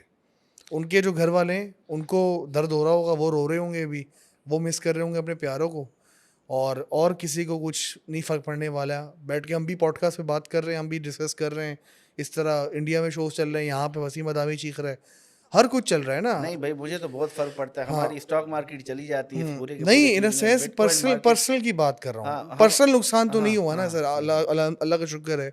ना आपके घर पे कोई ड्रोन आया, मिसाइल है, ना मेरे घर पे ड्रोन आया। जिनके पास ड्रोन गिरा या मिसाइल गिरा, जो भी हमला यहाँ पे हुआ, वहाँ पे वो पहलगाम पे फॉल्स फ्लैग था, जो भी था, लोग तो मरे ना। इसी तरह वहाँ पे जब एयरबेस पे अटैक हुआ, यहाँ पे एयरबेस पे अटैक हुआ, वहाँ कुछ फौजी शहीद हुए, यहाँ कुछ फौजी शहीद हुए। इवेंचुअली जंग के आखिर में जब रात के 12 बज जाते हैं, हाँ भाई हद चीज़ ख़त्म हो गई, तो जो रोता है ना, जो घर रोता है, यहाँ से रोने की आवाज़ आती है, वो वही बंदा रोता है जिसका कोई प्यारा जो है वो शहीद हुआ होता है जंग के अंदर। इवेंचुअल के जो कहते हैं ना, दर्द किसको ज़्यादा है, उन्हीं को दर्द होता है, वही विक्टिम्स होते हैं। यार मुझे लग रहा है कि मुझे कोई मसाया कॉम्प्लेक्स नहीं है, मैं इन चीज़ों पे बिलीव नहीं करता। लेकिन मुझे लगता है कि कोई, देखो, कोई एक बेवकूफ़ शख्स आ जाएगा, हम्म, वो अपने आप को कोई ना कोई मसाया क्लेम करेगा, और हम्म, मुझे लगता है ये बेवकूफ़ सारे ना हम्म, वर्ल्ड वॉर 3 करवा देंगे। आप देखें ना, जब से अमेरिका वॉच डॉग के किरदार से हटा है ना, हम्म, ये ऐसे बेवकूफ़ इंसिडेंट हो ही रहे हैं, हम्म, कंटिन्यूसली हो रहे हैं। कभी भाई रशिया यूक्रेन पे चढ़ जाता है, हम्म, सही है, कभी इसराइल ईरान के अंदर हमला कर देता है, हम्म, कभी भाई वो यमन पे हमला कर देता है, कभी इंडिया पाकिस्तान पे हमला कर देता है। ये देखिए ना, ये एक सीरीज ऑफ इवेंट है। पहले ऐसी चीज़ें नहीं होती थी। हम्म, पहले आपने देखा है कभी ऐसे किसी अटैक कर, मतलब ये फर्स्ट टाइम था। ऐसा तो 1965 में भी नहीं हुआ था। हम्म, ये जो भावलपुर पे हमला हुआ है, भावलपुर, अहमदपुर शर्किया, कोटली, भिम्बर, चलो पहले आप वहाँ कोटली भिम्बर में करते थे, समझ आती थी। हम्म, अभी तो मेनलैंड पाकिस्तान के दिल पे हमला हुआ है, सही है। फिर इसराइल ने जो किया है वहाँ पर गजा में, हम्म, यार मतलब आप कैसे बच सकते हो? आप कैसे समझ सकते हो कि हम इतने लोगों को मारेंगे, वो कुछ करेंगे नहीं? हो सकता है ऐसा? जब से अमेरिका ने वॉच डॉग का किरदार छोड़ा है ना, हम्म, और अभी भी वो जेडी वेंस जो बेवकूफ़ वहाँ पर बयान दे के आ गया कि ठीक है अपना अपना देख लो, लेकिन ये एस्केलेशन नहीं होनी चाहिए। यार जंग देखती है क्या हम्म, कि इससे इतना मारना है मुझे, इससे बढ़ के नहीं मारना, बस इतना थप्पड़ मारूंगा, उसके बाद दूसरा थप्पड़ नहीं मारूंगा। जंग तो नहीं देखती ना ये। हम्म, ये जब से ये बेवकूफ़ आ गए ना लोग, और राइट बहुत ज़्यादा बढ़ गई है, और ये पॉपुलिस्ट जो है वो हुकूमतें संभालने, तब से ऐसे बेवकूफ़ाना लोग बहुत आम हो गए हैं। ये बेवकूफ़ाना, जैसे मोदी है, 56 इंच की छाती दिखानी है और करके अपनी विक्ट्री क्लेम करनी है। पाकिस्तान पाकिस्तान का तो छोड़ देना, वो शहबाज शरीफ तो, वो तो मिर्ज़ा गालिब के ज़माने का प्राइम मिनिस्टर है, हम्म, सही है। उसकी जो, वो जो डिफेंस मिनिस्टर है, उसकी कारकर्दगी छोड़ें, और जो PMLN की कारकर्दगी छोड़ी, वो तो किसी खाते में ही नहीं लाता, सही है। ये लोग थे, ये मैच ख़राब करने के चक्कर में थे। हम्म, ये मतलब समझिए कि वो जो जैसे नहीं था, आप क्रिकेट पे ज़्यादा वो करते हैं, पॉडकास्ट वगैरह करते हैं, तो एक वर्ल्ड कप था, पता नहीं कौन सा, उसमें कहा गया था पाकिस्तान का, जो कहते हैं ना वर्ल्ड कप से पहले कि भाई एक ऐसा जो हॉर्स है, डार्क हॉर्स पाकिस्तान का एक आएगा, हम्म, जो पूरे के पूरे एक था Rana Naveedul Hasan. Thank you so much Aamir Maksi साहब, डॉक्टर आमिर मक्सी साहब, बड़ा मज़ा के साथ बात करके।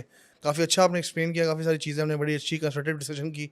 उम्मीद करता हूँ कि ऑल ओवर द, जो भी हमें देखते हैं लोग, इवन अक्रॉस द बॉर्डर है, यहाँ के लोग हैं, वो इससे कुछ सीखें, और हम मेक श्योर करेंगे पीस जो है प्रिवेल करे, जंग ना हो, और आपस में भाइयों की तरह सब रहें। इंशाल्लाह। तो यही ऑब्जेक्टिव है भाई, जंग में किसी का फ़ायदा नहीं है। Very good statement by you as well.